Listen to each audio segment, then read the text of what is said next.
ಈ ಆಧ್ಯಾತ್ಮಿಕ ಶಿಬಿರಕ್ಕೆ ಎಲ್ಲರಿಗೂ ಸ್ವಾಗತ ಸುಸ್ವಾಗತವನ್ನು ಬಯಸ್ತಾ ಇದ್ದೀನಿ. ಈ ಒಂದು ಶಿಬಿರದಲ್ಲಿ ಈ ದಿನ ನಾವು ಆತ್ಮಾಯಣದ 3ನೇ ದಿನಕ್ಕೆ ಎಂಟರ್ ಆಗಿದ್ದೀವಿ. ಈ ದಿನದ ಜ್ಞಾನವನ್ನು ತಿಳಿಸಲು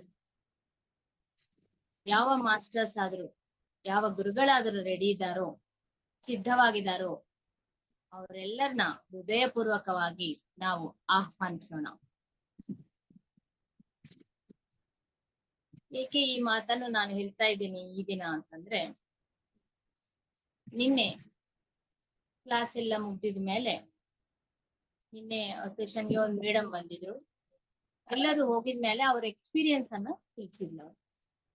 ಎಲ್ಲರಿದ್ದಾಗ ಏಕೆ ತಿಳಿಸಿಲ್ಲ ಅಂತಂದ್ರೆ, ಅವರಿಗೆ ಕನ್ನಡ ಬರೋದಿಲ್ಲ, ತೆಲುಗಿನಲ್ಲಿ ಹೇಳಿದ್ರು. ಆ ವಿಷಯವನ್ನೇ ನಾನ್ ನಿಮ್ಗೆ ಹೇಳಿ ಇವತ್ತಿನ ಸಬ್ಜೆಕ್ಟ್ ಅಂತ ತಿಳಿಸ್ತೀನಿ.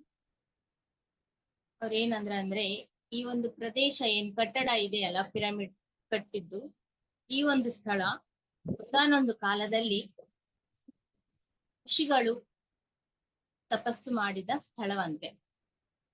ಸೊ ಅವರಿಗೆ ಏನ್ ಕಾಣಿಸಿಟ್ಕೊಂಡಿತ್ತು ಅಂತಂದ್ರೆ, ಈ ಒಂದು ಸ್ಥಳದಲ್ಲಿ ಇಲ್ಲಿ ಒಂದು ಡೇರಾ ಹಾಕಿದಂಗೆ ಸೇಮ್ ಇದೇ ತರ ಡೇರಾ ಇದೆ. ಆ ಡೇರಾ ಕಲರ್ ಹೆಂಗೆ ಇದೆ ಅಂದ್ರೆ, ಇದು ಬಂಗಾರ ಕರಗಿಸಿದ್ರೆ ಯಾವ ತರ ಬಂಗಾರದ ಕಲರ್ ಅಷ್ಟು ಶಕ್ತಿವಂತವಾಗಿ ಈ ತರ ಒಂದು ಹೊಳೆಯುತ್ತಾ ಇರುತ್ತೋ, ಆ ತರ ಈ ಪ್ಲೇಸ್ ಎಲ್ಲ ಕಾಣಿಸ್ತಿದೆ. ಅದರಲ್ಲಿ ಈ ಒಂದು ಜಾಗದಲ್ಲಿ ನಾನು ಕುಂತಿದ್ದ ಒಂದು ಪ್ರದೇಶದಲ್ಲಿ ಜಾಗದಲ್ಲಿ ಒಂದು ಕಮಲವಿದೆ, ದೊಡ್ಡ ಕಮಲವಿದೆ. ಆ ಕಮಲದಲ್ಲಿ ನಾನು ಕುರಿತು ನಾನು ಹೇಳ್ತಾ ಇದ್ದೀನಿ. ಸೊ ನಾನ್ ಹೇಳ್ತಾ ಇದ್ದೀನ ಅಂತಂದ್ರೆ ಅಲ್ಲಿ ನಾನು ಹೇಳ್ತೀನಿ, ನನ್ನ ಮುಖದಿಂದನೇ ಗುರುಗಳು ಕಾಣ್ತಾ ಇದ್ದಾರೆ. ಯಾರು ಅವರು ಅಂತಂದ್ರೆ, ಗುರು ಅಕ್ಕ ಮಹಾದೇವಿ, ಎರಡನೇದವರು ಮಾತಾ ಮಾಣಿಕೇಶ್ವರಿ ಅಂತೆ, ಮೂರನೇದವರು ಮೀರಾಬಾಯಿ. ಅವ್ರ ಮೂವರು ಮುಖ ಮಾತ್ರ ನಂದಿದೆ, ದೇಹ ಮಾತ್ರ ಅವ್ರದಿದೆ, ವೇಷಧಾರಣೆ ಎಲ್ಲ ಅವ್ರದಿದೆ. ಅಕ್ಕ ಮಹಾದೇವಿ ಬ್ಲ್ಯಾಕ್ ಆಗಿ ಹೇರ್ಸ್ ಎಲ್ಲ ಇಟ್ಕೊಂಡಿರ್ತಾರಲ್ಲ, ಬ್ಲ್ಯಾಕ್ ಆಗಿ ಕಾಣ್ತಾ ಇದಾರಂತೆ. ಮೀರಾಬಾಯಿ ವೈಟ್ ಸ್ಯಾರಿನಲ್ಲಿ ಕಾಣ್ತಾ ಇದಾರಂತೆ. ಮಾತಾ ಮಾಣಿಕೇಶ್ವರಿ ಸಮ್ ಆರೆಂಜ್ ಕಲರ್ ಸ್ಯಾರಿನೋ ಏನೋ ಹೇಳಿದ್ರು, ಹಾಗೆ ಕಾಣ್ತಾ ಇದ್ದಾರೆ. ವೇಷ ಎಲ್ಲ ಅವ್ರದೇ ಇದೆ, ಮುಖ ಮಾತ್ರ ನಿಂದಿದೆ. ನೀನ್ ಹೇಳ್ತಾ ಇಲ್ಲ ಅಲ್ಲಿ, ನಿನ್ನ ಮುಖದಿಂದ ಅವರು ಹೇಳ್ತಾ ಇದ್ದಾರೆ, ನಿನ್ನ ಶರೀರವನ್ನು ಉಪಯೋಗಿಸ್ಕೊಂಡು ಅವ್ರು ಹೇಳ್ತಾ ಇದ್ದಾರೆ.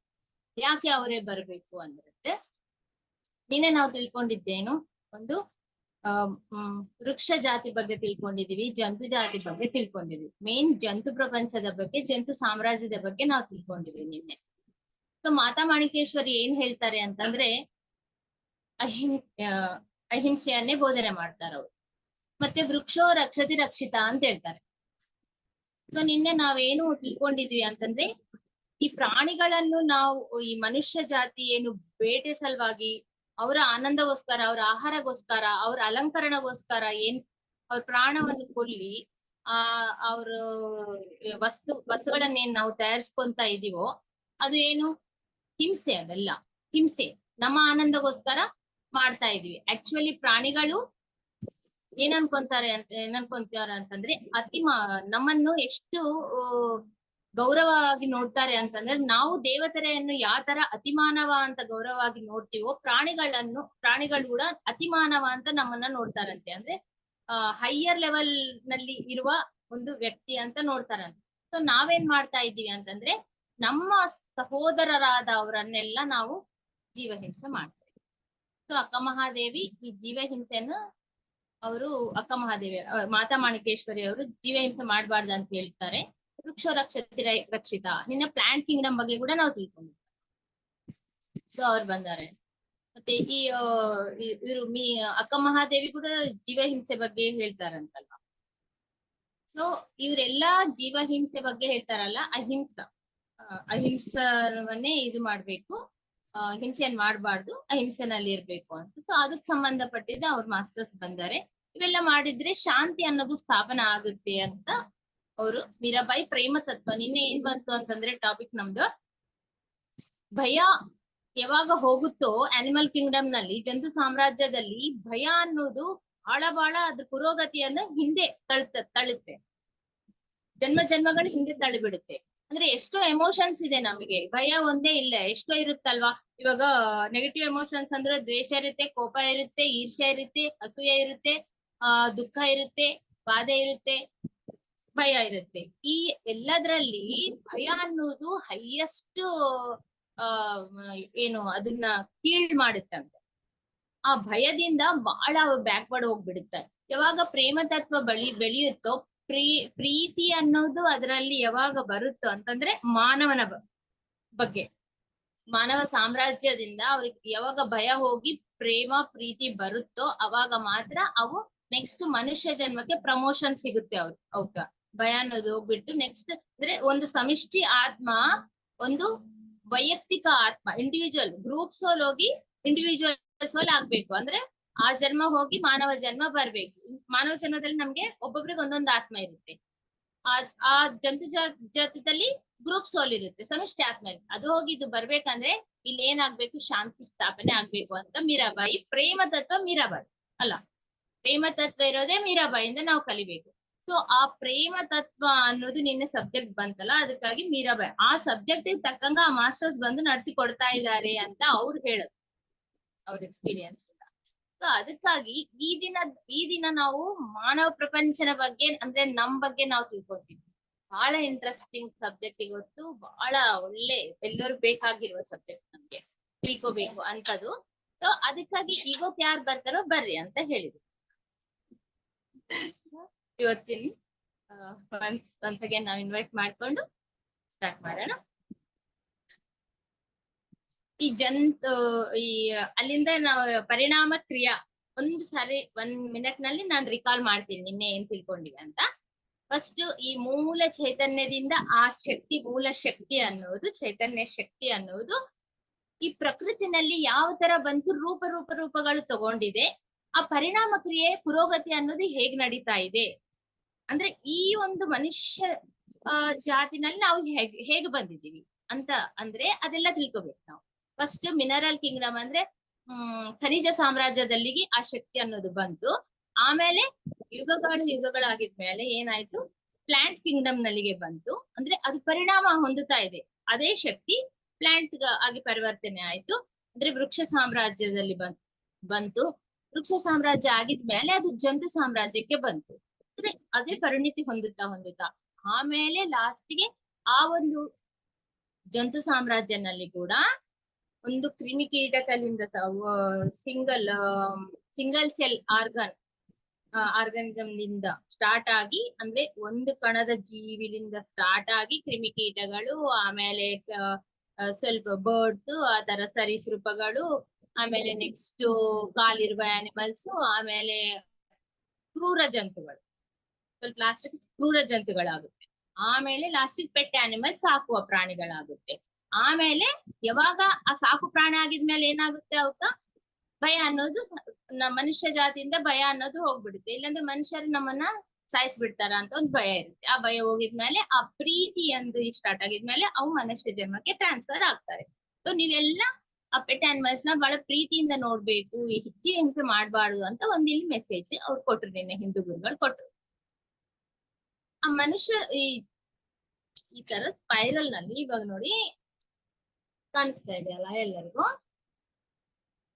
ಮೇಲಿನ ಜನ್ಮಗಳು ಸಮಿಷ್ಟಿ ಆತ್ಮ 30,000 ಆನಿಮಲ್ಸ್ ಗೆ ಒಂದು ಸೋಲು, ಆಮೇಲೆ ಕಡಿಮೆ ಆಗ್ತಾ 10,000 5,000 ಆ ತರ ಕಡಿಮೆ ಆಗ್ತಾ 2 ಜಂತುಗಳಿಗೆ ಅಂದ್ರೆ 2 ಪ್ರಾಣಿಗಳಿಗೆ ಒಂದು ಸೋಲ್ ಬರುತ್ತೆ. ಲಾಸ್ಟಿಗೆ ಒಂದು ಸೋಲ್ ಅಂದ್ರೆ ನಾವು ಮನುಷ್ಯನ ಆ ತರ ಬರುತ್ತೆ. ನಿನ್ನೆ ಮನುಷ್ಯನ ಜನ್ಮ ತೆಗೆದುಕೊಂಡಿದ್ಮೇಲೆ ಕೂಡ ನಾವು ಏನ್ ತಿಳ್ಕೊಂಡಿದ್ವಿ ಅಂತಂದ್ರೆ, ಲಾಸ್ಟ್ ನಾವು ಇವೆಲ್ಲ ಏಕೆಯಪ್ಪ, ಇದೆಲ್ಲ ಯಾಕೆ ಜರ್ನಿ ಅಂತಂದ್ರೆ ಅನುಭವ ಜ್ಞಾನ ಅಂತ ತಿಳ್ಕೊಂಡಿದ್ದೀನಿ. ಅನುಭವ ಎಲ್ಲ ನಾವು ಸೇರಿ ಆತ್ಮದಲ್ಲಿ ಇರುತ್ತೆ. ಮತ್ತೆ ನಾವು ಮನುಷ್ಯ ಜನ್ಮಕ್ಕೆ ಬಂದಾಗ ಕೂಡ ಆ ಒಂದು ಜ್ಞಾನ ಅನ್ನೋದು, ಆ ಒಂದು ಪಾಠಗಳು ಎಲ್ಲ ನಮ್ಮಲ್ಲಿ ಇರುತ್ತೆ. ಇದ್ದು ನಾವು ನೆಕ್ಸ್ಟ್ ಅದನ್ನ ಯೂಸ್ ಮಾಡ್ತೀವಿ. ಮಾನವ ಜನ್ಮದಲ್ಲಿ ಹೆಂಗೆ ಸರ್ವೈವ್ ಆಗ್ಬೇಕು, ನಾವ್ ಹೆಂಗೆ ಫುಡ್ ತಂದ್ಕೋಬೇಕು, ಇಲ್ಲಾಂದ್ರೆ ಹೆಂಗೆ ಸರ್ವೈವ್ ಆಗ್ಬೇಕು, ಇದೆಲ್ಲ ನಾವು ತಿಳ್ಕೊಂಡು ನಾವು ನಮ್ಮ ಜೀವನವನ್ನು ಕೊನೆಸಾಗಿಸ್ತೀವಿ. ಆದ್ರೆ ಶರೀರ ಬಿಟ್ಬಿಡ್ತೀವಲ್ಲ, ಇವಾಗ ಶರೀರ ಬಿಟ್ಟು ಇನ್ನೊಂದ್ ಜನ್ಮ ತಗೊಂತೀವಲ್ಲ, ಮತ್ತ ಅದೆಲ್ಲ ಹೆಂಗ ಟ್ರಾನ್ಸ್ಫರ್ ಆಗುತ್ತೆ ಇನ್ನೊಂದು ಜನ್ಮಕ್ಕೆ? ಮನುಷ್ಯ ಜನ್ಮದಲ್ಲಿ ಪುನರ್ಜನ್ಮ ಸಿದ್ಧಾಂತ, ಕರ್ಮ ಸಿದ್ಧಾಂತ ಎರಡು ಸ್ಟಾರ್ಟ್ ಆಗೋದು ಮಾನವ ಜನ್ಮದಲ್ಲಿ ಅಂತ ನಿನ್ನೆ ನಾವು ಕ್ಲಿಯರ್ ಆಗಿ ತಿಳ್ಕೊಂಡು, ಪುನರ್ಜನ್ಮ ಸಿದ್ಧಾಂತ ಬರೋದೇ ಮನುಷ್ಯ ಜನ್ಮದಲ್ಲಿ. ಅಷ್ಟವರೆಗೆ ಏನಾಗುತ್ತೆ, ಅದು ಪರಿಣಿತಿ, ನೆಕ್ಸ್ಟ್ ನೆಕ್ಸ್ಟ್ ನೆಕ್ಸ್ಟ್ ಬೇರೆ ಬೇರೆ ಪ್ರಾಣಿಗೆ ಹೋಗ್ಬಿಡುತ್ತೆ ಆ ಜೀವ ಅನ್ನೋದು. ಇಲ್ಲಿ ಮನುಷ್ಯ ಆಗಿ ಸತ್ತಿದ ಮೇಲೆ ಮತ್ತೆ ಮನುಷ್ಯ ಜನ್ಮನೇ ತಗೊಂತೀವಿ ನಾವು. ಆದ್ರೆ ಅದರಲ್ಲಿ ಲೆವೆಲ್ಸ್ ಅಷ್ಟೇ, ಮತ್ತೆ 7 ಲೆವೆಲ್ಸ್ ಇರುತ್ತೆ. ಲೋ ಲೆವೆಲ್ ಅವರು, ಮೀಡಿಯಂ, ಹೈ ಲೆವೆಲ್ ಅಂದ್ರೆ ಪರಿಣಿತಿ, ಅಂದ್ರೆ ಅವ್ರು ಮಾನಸಿಕವಾಗಿ ಎಷ್ಟು ಪರಿಣಿತಿ ಹೊಂದಿದ್ದಾರೆ ಅಂತ. ಸ್ಟಾರ್ಟಿಂಗ್ ಜನ್ಮದಲ್ಲಿ ಬಲ ಪ್ರಯೋಗ ಮಾಡಿ ಒಬ್ಬರದೊಬ್ರು ಕಸ್ಕೊಂಬದು, ಒಬ್ಬರದೊಬ್ಬರನ್ನ ತಗೊಂಡ್ ತಿನ್ನೋದು, ಅಂದ್ರೆ ಅವರ ದುಡ್ಡನ್ನ ನಾವು ತೆಗೆದುಕೊಂಡ್ಬೇಕು, ಇದೆಲ್ಲ ನಡೆಯುತ್ತೆ. ನಾವು ಸರ್ವೈವ್ ಆದ್ರೆ ಸಾಕು, ಯಾರ್ ಹೆಂಗನ್ನ ಹಾಳಾಗ್ಲಿ ಅಂತ ಒಂದು ಯೋಚನೆ ಇರುತ್ತೆ ಸ್ಟಾರ್ಟಿಂಗ್ ಜನ್ಮದಲ್ಲಿ. ಆಮೇಲೆ ಆಮೇಲೆ ಅಂತ ಬುದ್ಧಿ ಇರಂಗಿಲ್ಲ ಅಲ್ಲ. ಸೊ ಅದೆಲ್ಲ ಎಲ್ಲಿ ಇರುತ್ತೆ? ನಾವು ಶರೀರ ಬಿಡ್ತೀವಿ, ಇನ್ನೊಂದು ಜನ್ಮಕ್ಕೆ ಹೋಗ್ತೀವಲ್ಲ, ಆ ಶರೀರನೇ ಇರಂಗಿಲ್ಲ. ಮೈಂಡ್, ಬ್ರೈನ್ ಇವಾಗ ಬಾಡಿಯಲ್ಲೇ ಬಿಟ್ಬಿಡ್ತೀವಿ. ಅದಕ್ಕೆ ಬ್ರೈನ್ ಅಂದ್ರೆ ಕೂಡ ಫಿಸಿಕಲ್ ಬಾಡಿನಲ್ಲೇ ಇರ್ತದಲ್ಲ ಬ್ರೈನ್ ಅನ್ನೋದು, ಬ್ರೈನ್ ಕೂಡ ಇಲ್ಲೇ ಬಿಟ್ಬಿಡ್ತೀವಿ. ಮತ್ ನೆಕ್ಸ್ಟ್ ಜನ್ಮಕ್ಕೆ ಹೆಂಗ ಕ್ಯಾರಿ ಫಾರ್ವರ್ಡ್ ಆಗ್ತದ ಆ ಒಂದು ಜ್ಞಾನ? ಡೌಟ್ ಬರ್ಬೇಕಲ್ಲ ನಮ್ಗೆ ಅಲ್ಲ. ಅಂದ್ರೆ ನಾವು ಏನ್ ಮಾಡ್ತೀವಿ, ಫಸ್ಟ್ ಈ ಮನುಷ್ಯ ಜನ್ಮಕ್ಕೆ ಬರಕ್ಕಿಂತ ಮುಂಚೆ ಒಂದು ಆತ್ಮ 3 ವಾಹಕಗಳನ್ನು ತೆಗೆದುಕೊಂಡು ಬರ್ತದೆ, 3 ವೆಹಿಕಲ್ಸ್. ನಾವ್ ಇವಾಗ ಲೋಕಲ್ ನಲ್ಲಿ ಓಡಾಡ್ಬೇಕಂದ್ರೆ ವೆಹಿಕಲ್ಸ್ ಯೂಸ್ ಮಾಡ್ತೀವಲ್ಲ, ಕಾರ್ ಬೇಕು, ಇಲ್ಲಾಂದ್ರೆ 2 ವೀಲರ್ ಬೇಕು, ಇಲ್ಲಾಂದ್ರೆ ಆಟೋ ಬೇಕು. ಲೋಕಲ್ ನಲ್ಲಿ ವೆಹಿಕಲ್ಸ್ ಯೂಸ್ ಮಾಡ್ತೀವಿ. ಅದೇ ತರ ಈ ಆತ್ಮ ಈ ಒಂದು ದೇಹದಲ್ಲಿ ಬರುವಾಗನೇ ಅದು 3 ವಾಹಕಗಳನ್ನು ತೆಗೆದುಕೊಂಡು ಬರ್ತದೆ. 3 ವಾಹಕಗಳು ಮೀನ್ಸ್ ಶರೀರಗಳು, 3 ಶರೀರಗಳು ತೆಗೆದುಕೊಂಡು ಬರ್ತದೆ. ಆತ್ಮ ಅಂದ್ರೆ ಏನು? ಫಸ್ಟ್ ಕ್ಲಾಸ್ ನಲ್ಲಿ ನಾನು ಹೇಳಿದ್ದು, ಕಾನ್ಶಿಯಸ್ನೆಸ್, ಚೈತನ್ಯ ಪ್ಲಸ್ ಶಕ್ತಿ ಪ್ಲಸ್ ಜ್ಞಾನ, ಇವು 3 ಕಲ್ತ್ರೇನೆ ಆತ್ಮ. ಅದೊಂದು ಶಕ್ತಿ ಅನ್ಕೊಳ್ರಿ, ಸಿಂಪಲ್ ಆಗಿ ಶಕ್ತಿ. ಆ ಶಕ್ತಿ ಏನ್ ಮಾಡುತ್ತೆ, ಈ 3 ಏನು ಶರೀರಗಳು ಅಂತಂದ್ರೆ, ಒಂದು ಫಿಸಿಕಲ್ ಬಾಡಿ ಕಣ್ಣಿಗೆ ಕಾಣ್ತಾ ಇದೆ, ಅದೊಂದೇ ಕಾಣ್ತಾ ಇದೆ, ಇನ್ನ ಯಾವ ಕಾಣ್ತಾ ಇಲ್ಲ. ಯಾಕೆ ಅಂತಂದ್ರೆ ಅದು ಬೇರೆ ಮೆಟೀರಿಯಲ್ ಇಂದ ಮಾಡಿದ್ವಿ ಇರ್ತಾವ, ನಮ್ ಕಣ್ಣಿಗೆ ಕಾಣಂಗಿಲ್ಲ. ಬಟ್ ಇದಾವ. ಇನ್ನೊಂದೇನು ಅಂತಂದ್ರೆ ಸೂಕ್ಷ್ಮ ಶರೀರ ಇರುತ್ತೆ, ಆಮೇಲೆ ಮನೋಮಯ ಶರೀರ ಇರುತ್ತೆ. ಸೂಕ್ಷ್ಮ ಶರೀರವನ್ನೇ ಪ್ರಾಣಮಯ ಶರೀರ ಕೂಡ ಅಂತಾರೆ, 2-3 ಹೆಸರು ಇರ್ತಾವಂತ. ಭೌತಿಕ ಶರೀರ, ಫಿಸಿಕಲ್ ಬಾಡಿ ಹೆಂಗಂತೀವಿ, ಇದನ್ನ ಅನ್ನಮಯ ಶರೀರ ಕೂಡ ಅಂತೀವಿ. ಅನ್ನ ತಿಂದೇ ಇದು ಸರ್ವೈವ್ ಆಗ್ಬೇಕು, ಅದಕ್ಕೆ ಅನ್ನಮಯ ಶರೀರ, ಫಿಸಿಕಲ್ ಬಾಡಿ, ಭೌತಿಕ ಶರೀರ ಎಲ್ಲ ಅಂತೀವಿ. ಇವೆಲ್ಲ ಸೆಟಲ್ ಬಾಡಿಗಳು, ಸೂಕ್ಷ್ಮ ದೇಹಗಳು. ಇದು ಮಾತ್ರ ಸ್ಥೂಲ ದೇಹ, ಒಜ್ಜೆ ಬಹಳ ಹೆವಿ ಇರುತ್ತಲ್ಲ, ಅದಕ್ಕೆ ಕಣ್ಣಿಗೆ ಕಾಣುತ್ತೆ. ಸೂಕ್ಷ್ಮವಾಗಿ ಕಣ್ಣಿಗೆ ಕಾಣಂಗಿಲ್ಲ, ಅಷ್ಟು ಎನರ್ಜಿ, ಅಷ್ಟು ಆ ಸೈಟ್ ನಮ್ಗಿಲ್ಲ. ಎಥರಿಕ್ ಸೈಟ್ ಅಂತಾರ ಅದನ್ನ, ಆ ಎಥರಿಕ್ ಸೈಟ್ ನಮ್ಗಿಲ್ಲ.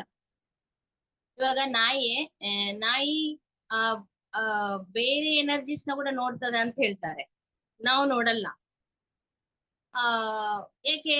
ಅದಕ್ಕ ಆ ಸೈಟ್ ಇದೆ, ಆ ಶಕ್ತಿ ಇದೆ, ನಮ್ಗಿಲ್ಲ. ಸೊ ಅದರ ಈ ಒಂದು ಹಿಂಗೆ ಆ 3 ಬಾಡಿಯನ್ನ ತಗೊಂಡು ಬರ್ತದ ಅಂದ್ರೆ ಸ್ಥಾಯಿಗಳಿರುತ್ತೆ. ಇವಾಗ ಇದು ಒಂದು ಫಿಸಿಕಲ್ ಲೆವೆಲ್ ಅಂತ ಅನ್ಕೊಳ್ರಿ. ಆಮೇಲೆ ನೆಕ್ಸ್ಟ್ ಏನಿರುತ್ತೆ ಅಂತಂದ್ರೆ ಸೂಕ್ಷ್ಮ ಲೋಕಗಳೇ ಬೇರೆ ಇರುತ್ತೆ. ಇದು ಈ ಲೋಕ ಬೇರೆ, ಮತ್ತೆ ಸೂಕ್ಷ್ಮ ಲೋಕ, ನೆಕ್ಸ್ಟ್ ಸೂಕ್ಷ್ಮ ಲೋಕ ಇರುತ್ತೆ, ಆಮೇಲೆ ಮನೋಮಯ ಲೋಕ ಇರುತ್ತೆ. ಮೇಲಿಂದ ನಾವ್ ಯಾವಾಗ ಬರ್ತೀವೋ ನೆಕ್ಸ್ಟ್ ಏನಿರುತ್ತೆ, ಆ ತರ 7 ಇರುತ್ತೆ. ಬಟ್ ನಾವು ಫಸ್ಟ್ 4th ಕಾರಣ ಲೋಕ ಇರುತ್ತೆ.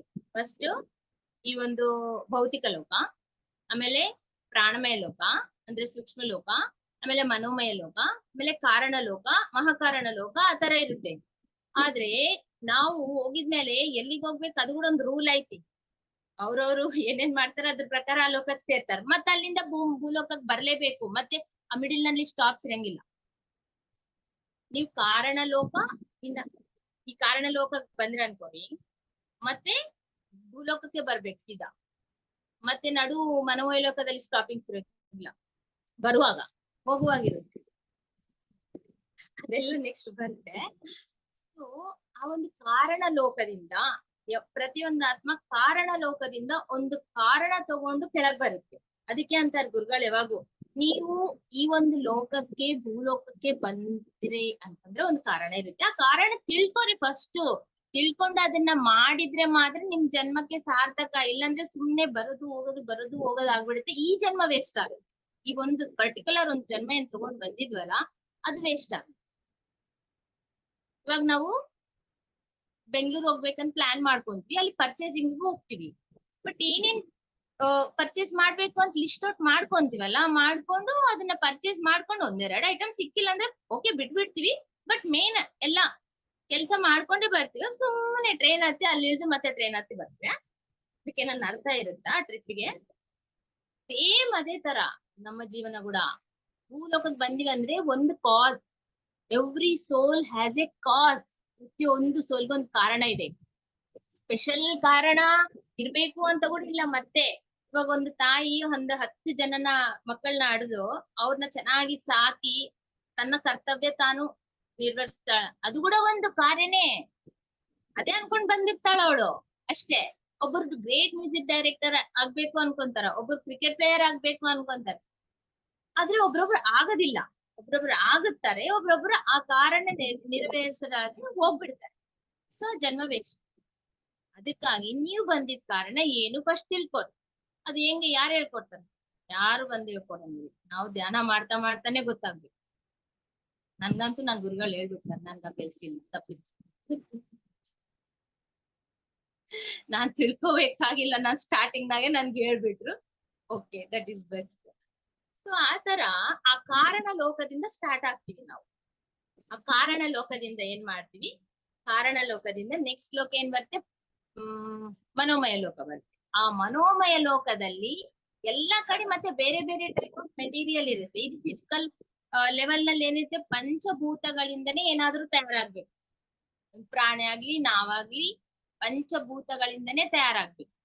ಅದಕ್ಕೆ ಮತ್ತೆ ಪಂಚಭೂತಗಳಲ್ಲೇ ನಾವು ಸೇರ್ಕೊಂಡ್ ಬಿಡ್ತೀವಿ ನಮ್ ದೇಹ. ಆದ್ರೆ ನೆಕ್ಸ್ಟ್ ಲೆವೆಲ್ ನಲ್ಲಿ ಮತ್ತೆ ಬೇರೆ ಮೆಟೀರಿಯಲ್ ಇರ್ತದಲ್ಲಿ. ನೆಕ್ಸ್ಟ್ ಮತ್ತೆ ಬೇರೆ ಮೆಟೀರಿಯಲ್ ಅಂದ್ರೆ ಇನ್ನೂ ಸ್ವಲ್ಪ ಹೆವಿನೆಸ್ ಕಡಿಮೆ ಆಗ್ತದೆ. ಸಾಂದ್ರತೆ ಅಂತಾರಲ್ಲ, ಡೆನ್ಸಿಟಿ, ಆ ಹೆವಿನೆಸ್ ಕಡಿಮೆ ಆಗ್ತಾ ಆಗ್ತಾ ಮೇಲೆ ಹೋಗಿದಂಗೆಲ್ಲ ಆ ಮನೋಮಯ ಸ್ಥಾಯಿನಲ್ಲಿ ಬಂದ್ಮೇಲೆ ಕಾರಣ ಲೋಕದಿಂದ ಸ್ವಲ್ಪ ಹೆವಿ ಅನ್ಸ್ಬೋದು ಈ ಸಬ್ಜೆಕ್ಟ್. ಬಟ್ ಮತ್ತೆ ಮತ್ತೆ ಕೇಳಿದ್ರೆ ಅರ್ಥ ಆಗುತ್ತೆ. ಕಾರಣ ಲೋಕದಿಂದ ನೆಕ್ಸ್ಟ್ ಲೆವೆಲ್ಗೆ ಬಂದು ಒಂದು ಶರೀರವನ್ನು ಹೊತ್ಕೊಂಡ್ ಬರುತ್ತೆ. ಒಂದು ಬ್ಲಾಂಕೆಟ್ ಹೊತ್ಕೊಂಡಿದಂಗೆ ಒಂದು ಕವರ್ ಮಾಡ್ಕೊಳ್ಳುತ್ತೆ.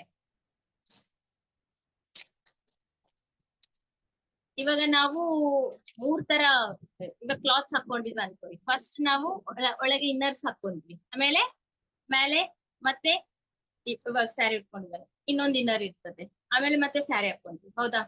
ಜೆಂಟ್ಸ್ ಆದ್ರೆ ಒಂದು ಬನೀನ್ ಆ ತರ ಹಾಕೊಂತಾರೆ, ಮತ್ತೆ ಮೇಲೆ ಪ್ಯಾಂಟ್ ಶರ್ಟ್ ಹಾಕೊಂತಾರೆ, ಮೇಲೆ ಓವರ್ ಕೋಟ್ ಹಾಕೊಂಡಿದ್ರು ಅನ್ಕೋರಿ.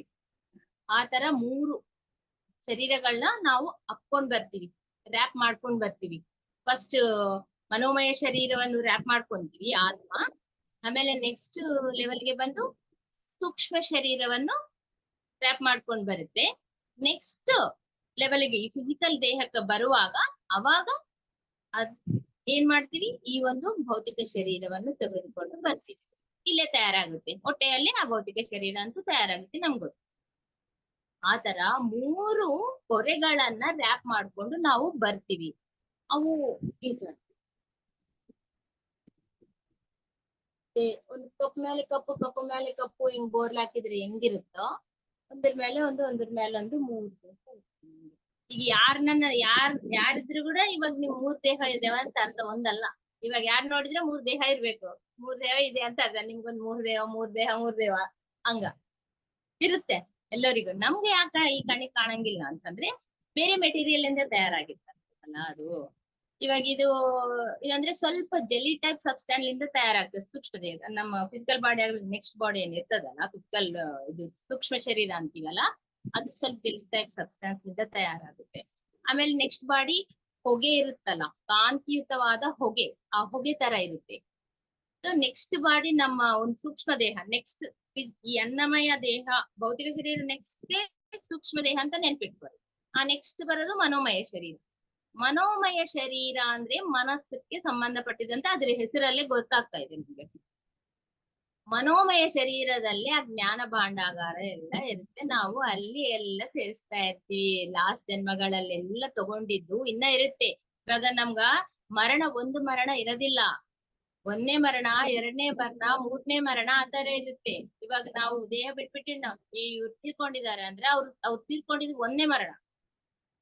ಅಂದ್ರೆ ಈ ದೇಹವನ್ನು ಮಾತ್ರ ಬಿಡ್ತಾ ಇದಾರೆ, ಅವ್ರು ಬಿಟ್ಟು ಹೋಗಿದಾರ ಅವರು.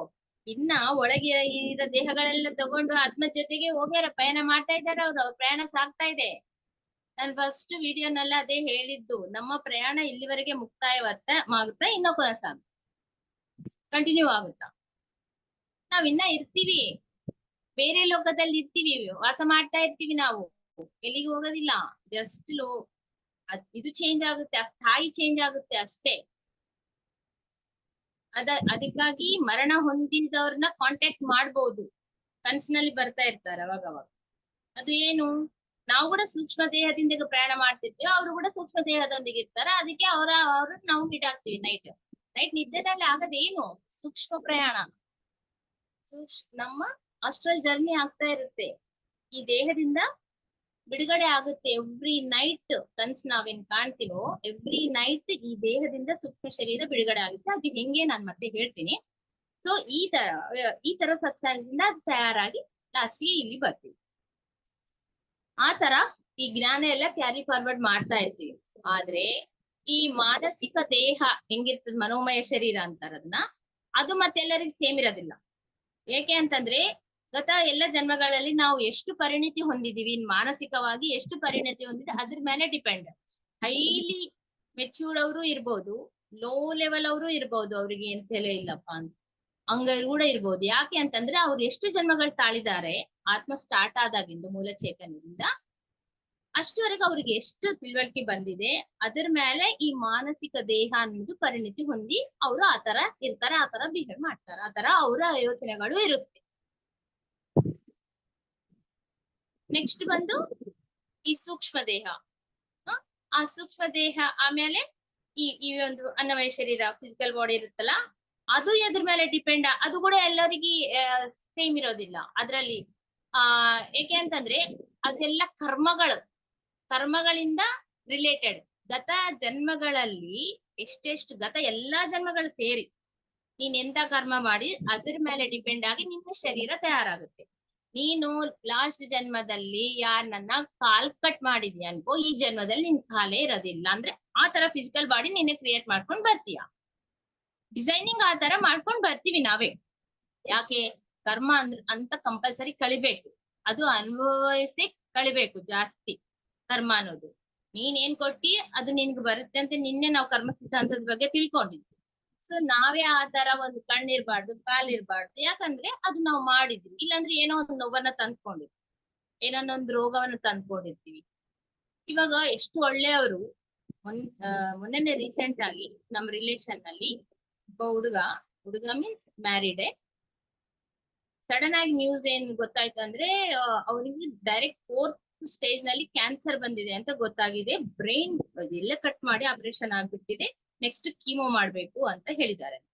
ಅವ್ನು ಎಷ್ಟು ಒಳ್ಳೆಯವನ್ ಗೊತ್ತಾ, ಎಷ್ಟು ಒಳ್ಳೆಯವನ್ ಅಂತಂದ್ರೆ ಯಾರಿಗೆ ಏನ್ ಅಂದಿದ್ದು ನಾನು ಇಷ್ಟುವರೆಗೆ ನೋಡ್ಲಿಲ್ಲ. ಯಾವಾಗೂ ಸ್ಮೈಲಿಂಗ್ ಫೇಸ್, ಇಷ್ಟು ಒಳ್ಳೆ ವಿಚಾರ, ಎಲ್ಲೋ ಅಷ್ಟು ಒಳ್ಳೆ ಥಿಂಕಿಂಗ್.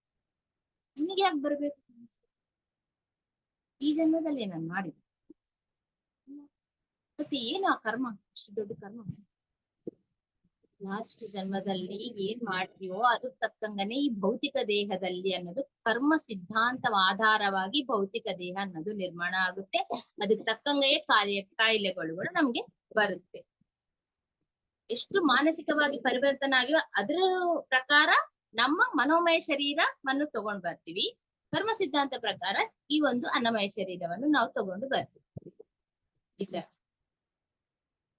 ಸೊ ಆದ್ರೆ ಇನ್ನೊಂದು ಟ್ವಿಸ್ಟ್, ಇನ್ನೊಂದೇನಿರುತ್ತೆ ಅಂದ್ರೆ, ಈ ಒಂದು ಫಿಸಿಕಲ್ ಬಾಡಿ ಇದೆಯಲ್ಲ, ಆ ಫಿಸಿಕಲ್ ಬಾಡಿಯಲ್ಲಿ ಮತ್ತೆ ಅದು ಕಂಡುಕೊಂಡೆ ಎಥ್ರಿಕ್ ಡಬಲ್ ಅಂತ ಒಂದು ಲೇಯರ್ ಇರುತ್ತೆ. ಅದು ಇನ್ನೊಂದರ ಪದಾರ್ಥದಿಂದ ತಯಾರು ಮಾಡಿದಿರುತ್ತೆ.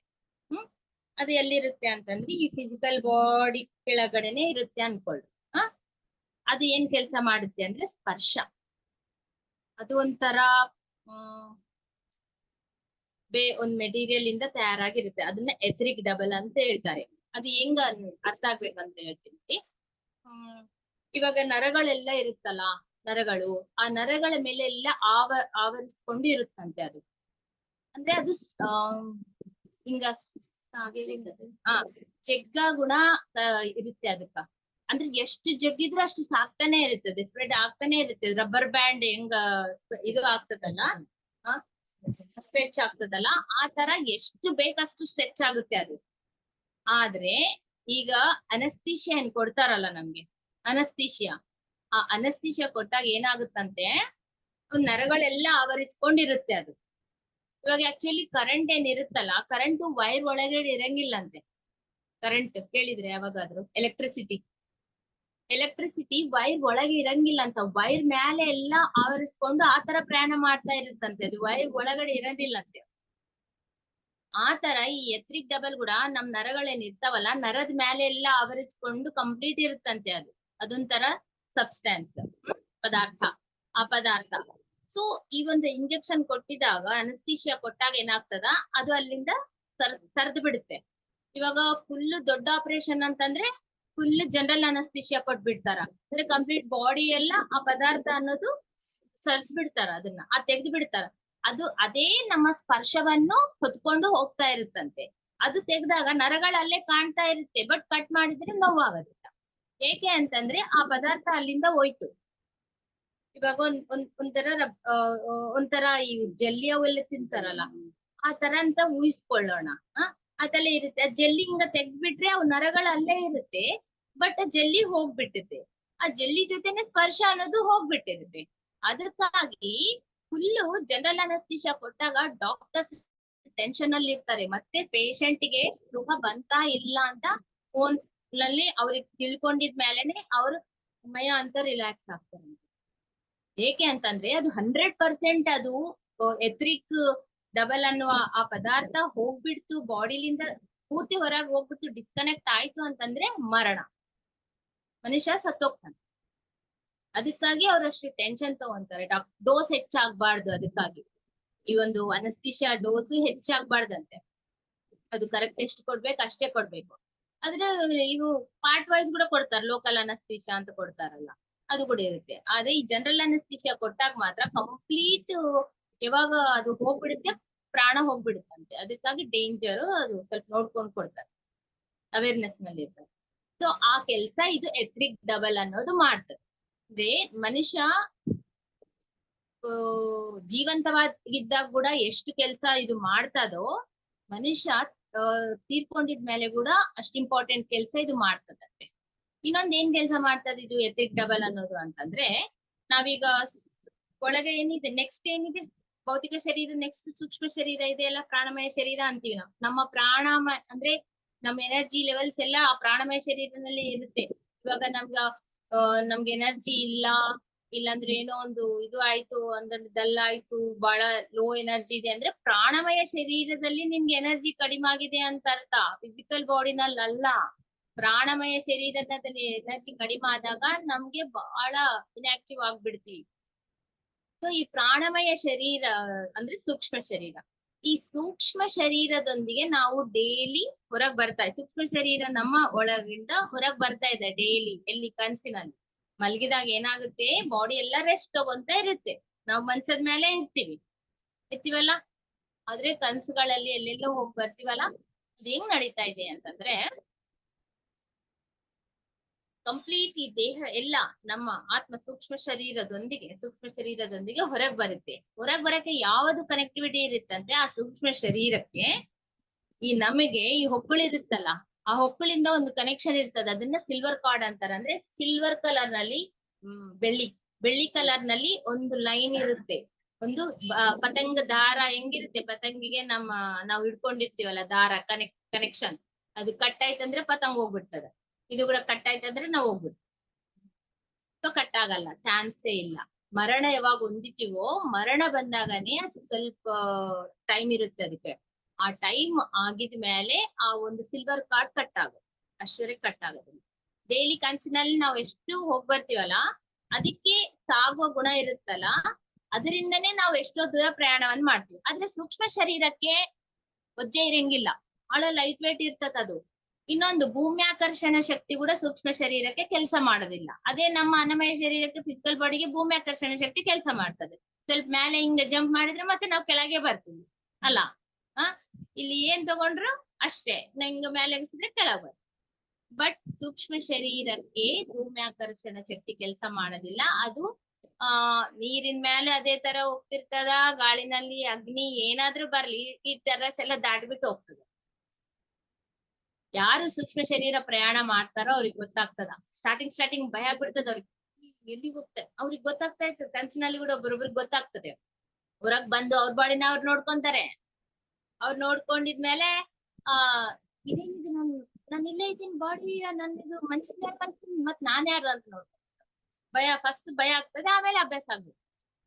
ಸೊ ಇದನ್ನು ಕೂಡ ದಾಟಿ ಟೆರಸ್ ದಾಟಿ ಹೋಗ್ಬಿಡ್ತದೆ. ನೆಕ್ಸ್ಟ್ ಇನ್ನೊಂದು ಜರ್ನಿ ಮಾಡಿ ಮಾಡಿ ಮಾಡಿ ಈ ಒಂದು ಭೂಮಿ ಲೋಕ ಕೂಡ ದಾಟಿ ಬೇರೆ ಲೋಕಕ್ಕೆ ಹೋಗ್ಬಿಡ್ತದೆ. ಅಷ್ಟು ಸಾಗ ಗುಣ ಇರ್ತದ ಅದಕ್ಕ. ಎಷ್ಟು ದೂರ ಒಂದ್ 2.5 ನಿಮಿಷದಲ್ಲಿ ಟೋಟಲ್ ಪ್ರಪಂಚ ಎಲ್ಲ ಒಂದು ರೌಂಡ್ ಹಾಕ್ಬಿಡ್ತದಂತ ಸೂಕ್ಷ್ಮ ಶರೀರ. ಅಷ್ಟು ಫಾಸ್ಟ್ ಮೂವ್ ಆಗ್ತದ ಅನ್ಮಾತು. ಈಗ ಎಲ್ಲಿಗಾದ್ರೂ ಹೋಗ್ಬೋದು ಸೂಕ್ಷ್ಮ ಶರೀರ ಅನ್ಮಾತು. ಅಷ್ಟಿರುತ್ತೆ ಅದಕ್ಕ. ಆ ಒಂದು ಎಥ್ರಿಕ್ ಡಬಲ್ ಏನ್ ಲೇಯರ್ ಇರ್ತದಲ್ಲ, ಅದೇ ಅಲ್ಲಿ ಕೆಲಸ ಮಾಡುದು.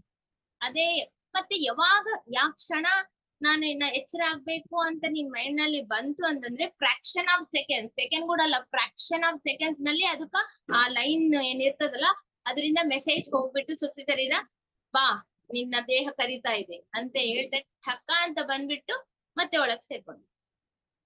ಅದಕ್ಕೊಂದ್ಸಾರಿ ಡೀಪ್ ಸ್ಲೀಪ್ ನಲ್ಲಿ ಯಾರನ್ನ ಎಬ್ಸ್ಬಾರ್ದು. ಹೆಚ್ಚಿದ್ರೆ ಏನಾಗ್ತದಂದ್ರೆ ಅವ್ರು ಸಡನ್ ಆಗಿದ್ರೆ ಆ ಸೂಕ್ಷ್ಮ ಶರೀರ ಬಂದು ಸೆಟ್ ಆಗೋದು ಸ್ವಲ್ಪ ಟೈಮ್ ಬೇಕು. ಟೈಮ್ ಅಂದ್ರೆ ಫ್ರಾಕ್ಷನ್ ಆಫ್ ಸೆಕೆಂಡ್ಸೇ. ಬಟ್ ಅವ್ರದವ್ರ ಇದ್ರೆ ಓಕೆ ಸೆಟ್ ಆಗ್ಬಿಡ್ತದೆ. ಇನ್ನೊಬ್ರು ಎದ್ಬಿಟ್ಟು ಫುಲ್ಲು ತಲೆನೋಸ್ತದ ನೋಡ್ರಿ, ಒಂದೊಂದ್ಸಾರಿ ಫುಲ್ಲು ತಲೆನೋವು ಆಗ್ಬಿಡ್ತದೆ. ಅದಕ್ಕೆ ಎಬ್ಸಿದ್ರೆ ಕೂಡ ನಿಧಾನವಾಗಿ ಹುಡುಗರ್ನೇ ಎಬ್ಸ್ತಾರ ನೋಡ್ತಾರೆ. ಪಟ ಪಟ ಪಟ ಹುಡುಗರು ಮಾಡ. ದೊಡ್ಡವ್ರು ಹೇಳ್ತಾರೆ ಮಲಗಿದವ್ರನ್ನ ಹಂಗ ಎಬ್ಸ್ಬಾರ್ದ್ರಿ ಅಂತ ಹೇಳಿ. ಎಲ್ಲದಕ್ಕೂ ಒಂದು ರೀಸನ್ ಇರ್ತದೆ, ಗೊತ್ತಿಲ್ಲ ನಮ್ಗೆ. ಸೊ ಆತರ ಈ ಒಂದು ಸೂಕ್ಷ್ಮ ಶರೀರ ಹೋಗಿ ಎಲ್ಲಾ ಕಡೆ ಸುತ್ತಾಡ್ಕೊಂಡ್ ಬರ್ತದ ಅನ್ಮಾತ. ಇದು ನೋಡ್ರಿ ಎಷ್ಟು ಇಂಪಾರ್ಟೆಂಟ್.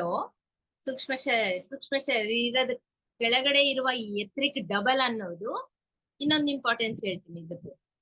ಆ ಒಂದು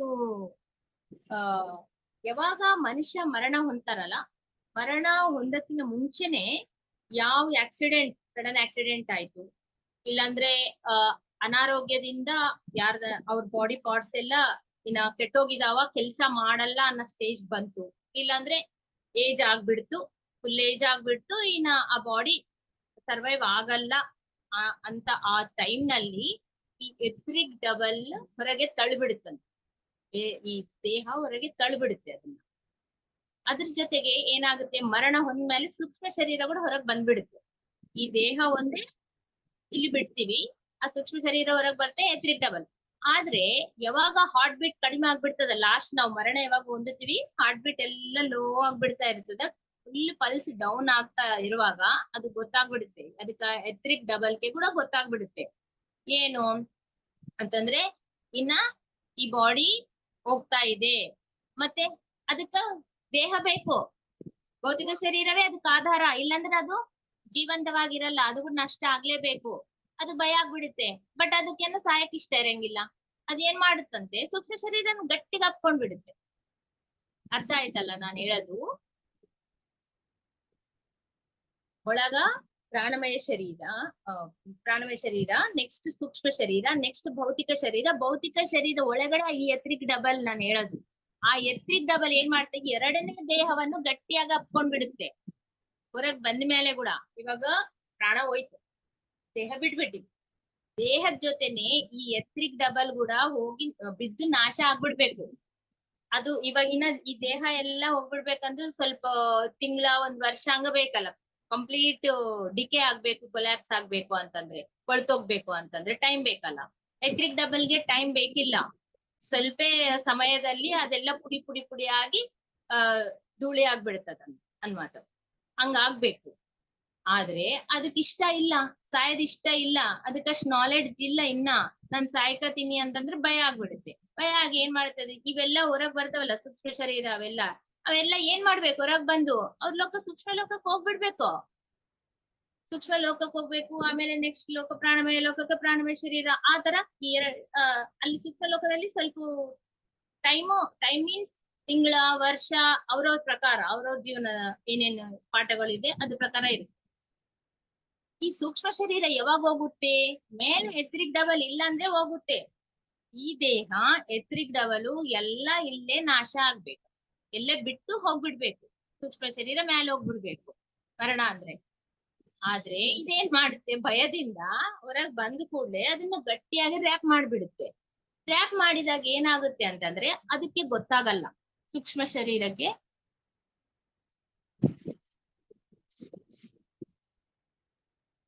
ಸೂಕ್ಷ್ಮ ಶರೀರಕ್ಕೆ ಗೊತ್ತಾಗಲ್ಲ ಏನ್ ಮಾಡ್ಬೇಕು ಅಂತಂದ್ರೆ, ಈ ಮೇಲೆ ರ್ಯಾಪ್ ಇದ್ದ ಸಲುವಾಗ ಸೂಕ್ಷ್ಮ ಲೋಕದ ಸೌಂಡ್ ಆಗ್ಲಿ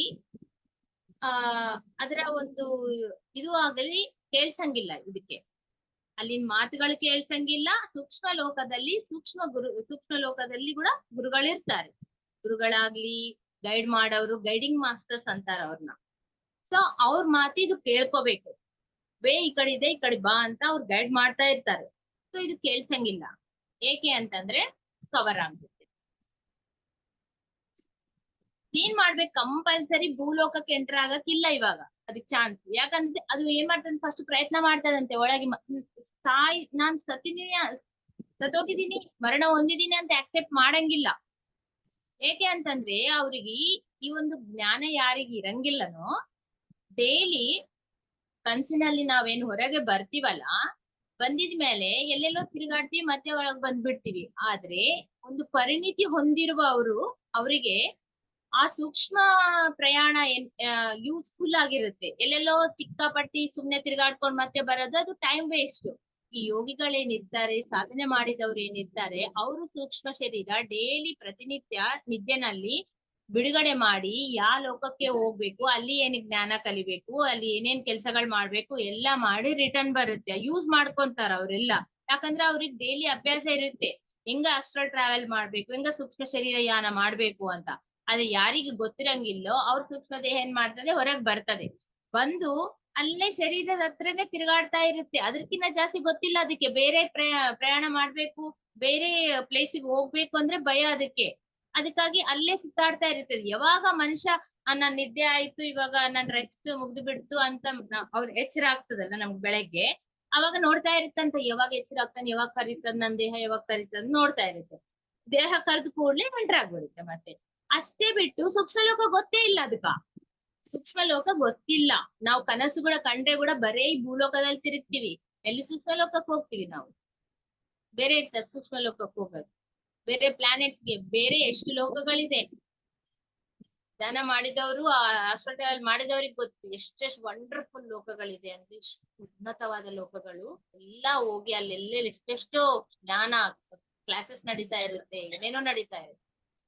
ನಾವು ಫ್ರೀಕ್ವೆನ್ಸಿ ಹೈ ಲೆವೆಲ್ ಇದ್ದಾಗ ನೋಡ್ರಿ ಒಳ್ಳೆ ಕನ್ಸುಗಳು ಬಿಡ್ತಾವ. ಫ್ರೀಕ್ವೆನ್ಸಿ ಲೋ ಲೆವೆಲ್ ಇದ್ದಾಗ ಕೆಟ್ಟ ಕನ್ಸುಗಳು ಬಿಡ್ತಾವ. ಇನ್ನ ಲೋ ಲೆವೆಲ್ ಭೂಮಿಕೆಗಳಿಗೆ ತಲಗಳಿಗೆ ಹೋಗ್ತೀವಿ ಅಂದ್ರೆ ಲೋವರ್ ಲೆವೆಲ್ ತಲಗಳು ಇರ್ತಾವ. ಅಂದ್ರೆ ಇವಾಗ ಭೂಲೋಕ, ಭುವರ್ಲೋಕ, ಸುವರ್ಲೋಕ, ಹಿಂಗ ಮೇಲೆ 7 ಲೋಕಗಳು, ಕೆಳಗೆ 7 ಲೋಕಗಳು ಇರುತ್ತೆ. ನಮ್ಗೆ ಟೋಟಲ್ 14 ಲೋಕಗಳಂತ ಹೇಳ್ತಾರಲ್ಲ. ಭೂಮಿ ಅನ್ನೋದು ಮಿಡಿಲ್, ಮೇಲೆ 7 ಲೋಕಗಳು, ಕೆಳಗೆ. ಲೋ ಫ್ರೀಕ್ವೆನ್ಸಿ ಇದ್ದಾಗ, ನಮ್ಗೆ ಲೋ ಲೆವೆಲ್ ಎನರ್ಜಿ ಇದ್ದಾಗ ಕನ್ಸುಗಳು, ದೆವ್ವಿನ ಕನ್ಸುಗಳು, ಬೇರೆ ಬೇರೆ ಜೀವಿಗಳು, ಪ್ರಾಣಿಗಳು ಇರುವ, ಅಂದ್ರೆ ಒಂಥರ ಸರೀಸೃಪಗಳು, ಇಲ್ಲಾಂದ್ರೆ ಒಂಥರ ಇರುವ ಪ್ರಾಣಿಗಳು ಎಲ್ಲ ಕನ್ಸಿನಲ್ಲಿ ಬರ್ತಿರ್ತಾವ, ಹಾವುಗಳು. ಆದ್ರೆ ಏನು ಅಂದ್ರೆ ಅವಾಗ ಗೊತ್ತಾಗ್ಬೇಕು ನಮ್ಗೆ. ಈ ಕನಸಿನಿಂದನೇ ನಾವು ಗೊತ್ತಾಗ್ಬೇಕು ನಮ್ ಎನರ್ಜಿ ಎಷ್ಟಿದೆ, ಇವತ್ತು ನಮ್ ಎನರ್ಜಿ ಕಡಿಮೆ ಇದೆ, ಇವತ್ತು ನನ್ನ ಎನರ್ಜಿ ಜಾಸ್ತಿ ಇತ್ತು ಅಂತಂದ್ರೆ ನಾನ್ ಬೇರೆ ಲೋಕಕ್ಕೆ ಹೋಗಿ ಅಲ್ಲಿ ಕ್ಲಾಸಸ್ ಅಟೆಂಡ್ ಮಾಡಿ ಗುರುಗಳು ಹೇಳೋದೆಲ್ಲ ಕೇಳ್ತಾ ಇರ್ತೀವಿ. ಆ ತರ ಸೂಕ್ಷ್ಮ ಲೋಕ ಪ್ರಯಾಣ ಅನ್ನೋದು ಬಹಳ ಇಂಪಾರ್ಟೆಂಟ್. ನಾವು ಡೇ ಟೈಮ್ ನಲ್ಲಿ ಇಷ್ಟೊಂದು ಟೈಮ್ ನ ಯೂಸ್ ಮಾಡ್ಕೊಂತ ಇದೀವಿ. ಇಲ್ಲ, ಎಲ್ಲರೂ ಯಾವ್ದೋ ಒಂಥರ ಯೂಸ್ ಮಾಡ್ಕೊಂತ ಇದ್ದಾರೆ. ಟೈಮ್ ವೇಸ್ಟ್ ಮಾಡ್ತಾ ಇದೀವ? ಇಲ್ವಲ್ಲ, ಮಾಡ್ತಾ ನೈಟ್ ಕೂಡ ಯೂಸ್ ಮಾಡ್ಕೋಬೇಕು. ಆಕ್ಚುಲಿ ಟೈಮ್ ವೇಸ್ಟ್ ಮಾಡ್ಬಾರ್ದು. ಮಾಡ್ಬಾರ್ದು ಅಂದ್ರೆ ನಮ್ಮ ಸೂಕ್ಷ್ಮ ಶರೀರ ಸರಿಯಾದ ಪ್ಲೇಸಿಗೆ ಪಯಣ ಆಗ್ಬೇಕು. ಅದು ಅವಾಗ ಎಷ್ಟೋ ಕಲಿಕೆಗಳು ಇರ್ತಾವಂತ ಮತ್ತೆ ಸೂಕ್ಷ್ಮ ಲೋಕಗಳಲ್ಲಿ ಕೂಡ. ಅಂದ್ರೆ ಈ ಜೀವನದಲ್ಲಿ ನಾವು ಒಂದು 70 ವರ್ಷ 80 ವರ್ಷ ಬದುಕ್ತೀವಿ ಅಂದ್ರೆ ಆ 80 ವರ್ಷದಲ್ಲಿ ಒಂದ್ 40 ವರ್ಷ ಸಮಯ ನಾವು ಆಲ್ಮೋಸ್ಟ್ ಆಲ್ ಮಲ್ಗಿರ್ತೀವಿ ಅನ್ಕೋರಿ, ನಿದ್ದೆನಲ್ಲಿ ಇರ್ತೀವಿ. ಇಲ್ಲಾಂದ್ರೆ ಅಟ್ಲೀಸ್ಟ್ ಒಂದ್ 30 ವರ್ಷ ಮಲ್ಗಿರ್ತೀವಿ, 8 ಗಂಟೆ 7 ಗಂಟೆ ಆ ಒಂದು ಸಮಯ ನಾವು ವ್ಯರ್ಥ ಮಾಡ್ತಾ ಇದ್ದೀವಿ. ಫಸ್ಟ್ ಕಲಿಕೆಗಳಿರ್ತಾವ, ಯಾರು ಯೂಸ್ ಮಾಡ್ಕೊಂತಾರೋ ಅವ್ರ ಪರಿಣಿತಿ ಇನ್ನೂ ಫಾಸ್ಟ್ ಆಗುತ್ತೆ. ಸೊ ಇದೆಲ್ಲ ಜ್ಞಾನ ತಿಳಿದ ಮೇಲೆ ಏನ್ ಮಾಡ್ಬೇಕು ನಾವು ಅಂತಂದ್ರೆ ಎತ್ರಿಕ್ ಡಬಲ್ ಅನ್ನೋದು ತಿಳಿಬೇಕು. ಅದಕ್ಕೆ ಅದನ್ನೇ ಇಟ್ಕೊಂಡು ಕುಂತಿದ್ದೀನಿ ನಾನು, ಅದನ್ನೇ ಮತ್ತೆ ಹೇಳ್ತಾ ಇದ್ದೀನಿ ನಾನು. That is very important. ಎತ್ರಿಕ್ ಡಬಲ್ ಅನ್ನೋದು ಬಹಳ ಇಂಪಾರ್ಟೆಂಟ್. ನಮ್ಮ ಸ್ವಯಂ ಸಂಕಲ್ಪದಿಂದ ಮಾತ್ರ ಎತ್ರಿಕ್ ಡಬಲ್ ಅನ್ನು ನಾವು ಪುಡಿ ಮಾಡ್ಬೋದು, ಅದನ್ನ ಬ್ರೇಕ್ ಮಾಡ್ಬೋದು. ಇಲ್ಲಾಂದ್ರೆ ಆ ಸೂಕ್ಷ್ಮ ಶರೀರ ಹೇಳಿದ್ರು ಅದು ಕೇಳಂಗಿಲ್ಲ, ಮೇಲೆ ಮಾಸ್ಟರ್ಸ್ ಬಂದು ಅದನ್ನ ಬಿಡು ಅಂದ್ರೆ ಅದು ಕೇಳಂಗಿಲ್ಲ, ಗಟ್ಟಿಗೆ ಅಪ್ಕೊಂಡ್ ಕುಂತ್ಬಿಡು. ಇವಾಗ ಯಾರು ಹೇಳ್ಬೇಕು ಅದಕ್ಕೆ? ಯಾವಾಗ ಅದು ಬಿಡುಗಡೆ ಆಗಿದೆ ಕಾಲಾನುಸಾರ ಎಷ್ಟೋ ವರ್ಷಗಳು ಹೋಗಿ ನಂತರ ಅವಾಗ ನಿಧಾನವಾಗಿ ಅದು ಬಂದ್ಮೇಲೆ ಅದು ತಾನ ಅವಾಗ ಹೋಗ್ಬಿಟ್ಟು ಅವಾಗ ಸೂಕ್ಷ್ಮ ಶರೀರ ಅಂಡ್ ಪ್ರಾಣಮಯ ಶರೀರ ಇವೆಲ್ಲ ಏನಿದೆ ಅವಾಗ ಅದ್ರ ಲೋಕಕ್ಕೆ ಹೋಗಿ ಅದ್ ಮುಂದೆ ಹೆಂಗ ಪ್ರಯಾಣ ಸಾಗ್ಬೇಕು ಸ್ಟಾರ್ಟ್ ಆಗುತ್ತೆ ಅವಾಗ ಪ್ರಯಾಣ. ಇದೆಲ್ಲ ಟೈಮ್ ವೇಸ್ಟ್ ಅಲ್ವಾ? ನಡು ಎಷ್ಟು ವರ್ಷ ಇರುತ್ತೋ ಈ ಕಡೆ ಭೂಲೋಕಕ್ಕೆ ಎಂಟರ್ ಆಗಕ್ಕಿಲ್ಲ, ಯಾಕಂದ್ರೆ ಸಿಲ್ವರ್ ಕಾರ್ಡ್ ಕಟ್ ಆಗ್ಬಿಟ್ಟಿದೆ. ಇಲ್ಲಿ ಪ್ರಾಣ ಹೋಯ್ತು ಅಂತ ಅದು ಟ್ರೈ ಮಾಡ್ತಾರಂತೆ ಸ್ಟಾರ್ಟಿಂಗ್ ಫಸ್ಟ್ ನಾನ್ ಮತ್ತೆ ಎಂಟರ್ ಆಗ್ಬೇಕು ಅಂತ. ಆದ್ರೆ ಆ ಸಿಲ್ವರ್ ಕಾರ್ಡ್ ಪೂರ್ತಿ ಎತ್ರಿಕ್ ಡಬಲ್ ಕಂಪ್ಲೀಟ್ 100% ಹೋಗ್ಬಿಟ್ಟಿದೆ, ಬಾಡಿಯಿಂದ ದೇಹದಿಂದ ಹೋಗ್ಬಿಟ್ಟಿದೆ, ಮತ್ತೆ ಒಳಗ್ ಬರಕ ಚಾನ್ಸ್ ಇಲ್ಲ. ಅರೆ ನನ್ ದೇಹವನ್ನ ಸುಟ್ಟು ಬಿಡ್ತಾ ಇದ್ದಾರೆ, ಅರೆ ನನ್ ದೇಹವನ್ನು ಒಯ್ದ್ ಬಿಡ್ತಾ ಇದಾರ, ಅಸಲ್ ಬರೀ ಆಗ್ಬಿಡುತ್ತಂತೆ ಸೂಕ್ಷ್ಮ ಶರೀರ ಎತ್ರಿಕ್ ಡಬಲ್. ಅರ್ಥನೇ ಆಗೋದಿಲ್ಲ, ಫಸ್ಟ್ ಸ್ವಲ್ಪ ದಿವಸ ಅರ್ಥನೇ ಆಗೋದಿಲ್ಲ. ಮರಣ ಹೊಂದಿದ್ವಿ ಅಂತ ಕೂಡ ಅಕ್ಸೆಪ್ಟ್ ಮಾಡಂಗಿಲ್ಲ, 13 ದಿವಸ ಇಲ್ಲೇ ತಿರುಗ್ತಾರೆ. ಇದೆಲ್ಲ ಗೊತ್ತಾದ್ರೆ ಏನು ವೇಟ್ ಇಲ್ಲ, ಟಕ್ಕ ಅಂತ ಅವ್ರ ಪ್ಲೇಸಿಗೆ ಹೋಗ್ಬಿಡ್ತಾರ. ಅವ್ರು ಎಲ್ಲಿ ಹೋಗ್ಬೇಕು, ನಾನ್ ನೆಕ್ಸ್ಟ್ ಏನು ಆಯ್ತು ಹೋಗ್ಬಿಡ್ತಾರ ಅವ್ರು. ಸೊ ಈ ಎತ್ರಿಕ್ ಡಬಲ್ ಅನ್ನ ಸ್ವಯಂ ಸಂಕಲ್ಪದಿಂದ ಮಾತ್ರನೇ ಅವರು ಬ್ರೇಕ್ ಮಾಡ್ಕೊಂಬಕ್ ಸಾಧ್ಯ. ಯಾವಾಗ ಮಾಡ್ಕೊಂತಾರ ಸ್ವಯಂ ಸಂಕಲ್ಪದಿಂದ? ಇದೆಲ್ಲ ಗೊತ್ತಿದ್ರೆ ತಾನೆ ಮಾಡ್ಕೊಳ್ಳೋದು. ಇವಾಗ ಭೂಲೋಕದಲ್ಲಿ ಇದ್ದಾಗ ಇಂಥ ಬುಕ್ಸ್ ಓದಿ ಇಂಥ ಜ್ಞಾನವನ್ನು ತಿಳ್ಕೊಂಡಿದವರಿಗೆ ಮಾತ್ರ ಅದ್ರ ಅವೇರ್ನೆಸ್ ಇರ್ತದೋ ಇದು ನನ್ನ ಎತ್ರಿಕ್ ಡಬಲ್, ಇದನ್ನ ನಾನು ಇಲ್ಲೇ ಬಿಡ್ಬೇಕು ಅಂತ. ಅದು ಅವಾಗ ತಾನು ಒಳಗಿಂದ ಹೇಳ್ತದ, ನೀನ್ ಇಲ್ಲೇ ನಿನ್ ಕೆಲ್ಸ ಇಲ್ಲ ಮ್ಯಾಲಿಗೆ ಅಂತಂದ್ರೆ ಅವಾಗ ಅದು ಪುಡಿ ಆಗ್ಬೋದು. ಇವಾಗ ಯಾರನ್ನ ಮರಣ ಹೊಂತಾರೆ, ಅವ್ರ ಮನೆಗ್ ಹೋಗ್ತಿವಿ, ನನ್ಗ ಗೊತ್ತಿದ್ದ ವಿಷಯ ಒಂದು ಮಾತು ಅಲ್ಲಿ ತಿಳಿಸ್ತೀನಿ, ಅವ್ರು ತಗೊಂತಾರ ಸ್ವೀಕಾರ ಮಾಡ್ತಾರೆ ನನಗ್ ಗೊತ್ತಿಲ್ಲ, ಬಟ್ ನಾನ್ ಹೇಳ್ತೀನಿ ನಿಮ್ಮ ಸ್ವಯಂ ಸಂಕಲ್ಪದಿಂದ, ಅವ್ರ ಹೆಸರು ತಗೊಂಡ್ ಹೇಳ್ತೀನಿ ನಾನು, ನಿಮ್ಮ ಸ್ವಯಂ ಸಂಕಲ್ಪದಿಂದ ನೀವು ನಿಮ್ಮ ಎತ್ರಿಕ್ ಡಬಲ್ ಅನ್ನ ಬಿಡ್ಸ್ಕೋರಿ ಅಂತ ಹೇಳ್ತೀನಿ. ಅವ್ರಿಗೆ ಅರ್ಥ ಆದ್ರೆ ಬಿಡ್ಸ್ಕೊಂತಾರ, ಇಲ್ಲೋ ಗೊತ್ತಿಲ್ಲ ನನಗೆ. ನಾನ್ ಮಾಡೋ ಕೆಲ್ಸ, ನಾನ್ ಎಷ್ಟ್ ಮನೆಗಂತ ಹೋಗ್ತೀನಿ, ಎಷ್ಟು ಸಾವಿಗಂತ ನಾನು. ಅದಕ್ಕಾಗಿ ಒಂದು ಮನೆಯಲ್ಲಿ ಒಬ್ಬರಾದ್ರೂ ಈ ಜ್ಞಾನ ತಿಳ್ಕೋರಿ, ನಿಮ್ ಮನೆ ಅವರಿಗೆ ಎಲ್ಲರಿಗಿ ಇದೆಲ್ಲ ವಿಷಯ ಹೇಳಿಲ್ಲ ಅಂದ್ರೆ ಕೂಡ ಇದೊಂದು ವಿಷಯನ್ನ ಹೇಳ್ರಿ, ಸ್ವಲ್ಪ ಲೈಟ್ ಆಗಿ ಅರ್ಥ ಮಾಡ್ಸಿ ಹೇಳ್ರಿ. ಡೈರೆಕ್ಟ್ ಅರ್ಥ ಎತ್ರಿಕ್ ಡಬಲ್ ಅಂದ್ರೆ ಅವ್ರಿಗೆ ಗೊತ್ತಾಗೋದಿಲ್ಲ, ಸ್ವಲ್ಪ ನಿಮ್ಗ ಬಂದಿದ್ ಭಾಷೆನಲ್ಲಿ ತಿಳಿಸಿ ಹೇಳ್ರಿ ಈ ತರ ಇರುತ್ತೆ ಅಂತಂದ್ರೆ ಅವರು ನೆಕ್ಸ್ಟ್ ಅವರು ದೇಹವನ್ನು, ಎಲ್ಲರೂ ದೇಹ ಬಿಡವ್ರೆ, ಮರಣ ಅನ್ನೋದು ಎಲ್ಲರಿಗೂ ಸಹಜ, ಮುಂದೆ ಹಿಂದೆ ಅಷ್ಟೇ. ಬಟ್ ಈ ವಿಷಯ ಎಲ್ಲರೂ ಅದಕ್ಕೆ ತಿಳ್ಕೊಬೇಕಂತ ಹೇಳ್ತೀನಿ ನಾನು. ಏಜ್ ಆಗಿದವ್ರು ಒಂದೇ ಅಲ್ಲ, ನಾವೆಲ್ಲರೂ ತಿಳ್ಕೊಬೇಕು. ಒಂದೊಂದ್ ದಿನ ನಾವು ಹೋಗ್ಲೇಬೇಕು. ಅವಾಗ ಈ ಜ್ಞಾನ ನಾವ್ ಇವಾಗ ಹೇಳಿದ ಜ್ಞಾನ ಅವಾಗ ಕೆಲ್ಸಕ್ ಬರುತ್ತೆ, ಆಟೋಮ್ಯಾಟಿಕ್ ಬರುತ್ತೆ. ಅದನ್ನ ಬಿಡ್ಸ್ಕೊಂಡು ನಾವ್ ಮ್ಯಾಲಿಗೆ ಹೋಗ್ಬಿಡ್ತೀವಿ, ಕರೆಕ್ಟ್ ಎಲ್ಲಿ ಹೋಗ್ಬೇಕು ಅಲ್ಲಿ ಹೋಗ್ಬಿಡ್ತೀವಿ. ಅಲ್ಲಿ ಗೈಡೆಡ್ ಮಾಸ್ಟರ್ಸ್ ಇರ್ತಾರ, ಬರ್ರಿ ಅಂತ ಕರಿತಾ ಇರ್ತಾರೆ, ಇವ್ರಿಗೆ ಅಷ್ಟಲ್ ಅರ್ಥನೇ ಆಗೋದಿಲ್ಲ.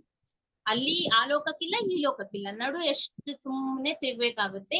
ಕತ್ಲ ಏನು ಕಾಣಿಸೋದಿಲ್ಲ, ಕತ್ಲ ಅಸಲ್ ರೂಟೇ ಕಾಣಿಸೋದಿಲ್ಲ ಆತ್ಮಕ್ಕೆ.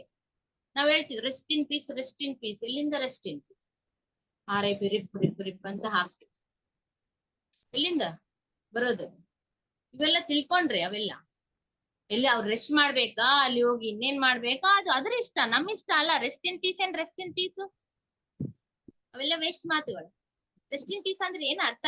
ನೀನ್ ರೆಸ್ಟ್ ಮಾಡು, ಪೀಸ್ ಶಾಂತಿಯಾಗಿ ಅಲ್ಲಿ ಹೋಗಿ, ನೀನ್ ಯಾರು ಹೇಳಕ್? ಅದ್ರ ಕರ್ಮಾನುಸಾರ ಅದು ರೆಸ್ಟ್ ಮಾಡ್ಬೇಕಾ, ಜ್ಞಾನ ಕಲಿಬೇಕಾ, ಇಲ್ಲಾಂದ್ರೆ ಯಾತನೆ ಅನ್ನು ಹೊಂದಬೇಕಾ, ಅದು ಡಿಸೈಡ್ ಮಾಡ್ಕೊಳ್ಳುತ್ತೆ. ನಾವ್ಯಾರು ಡಿಸೈಡ್ ಮಾಡಿ? Rest in peace useless word.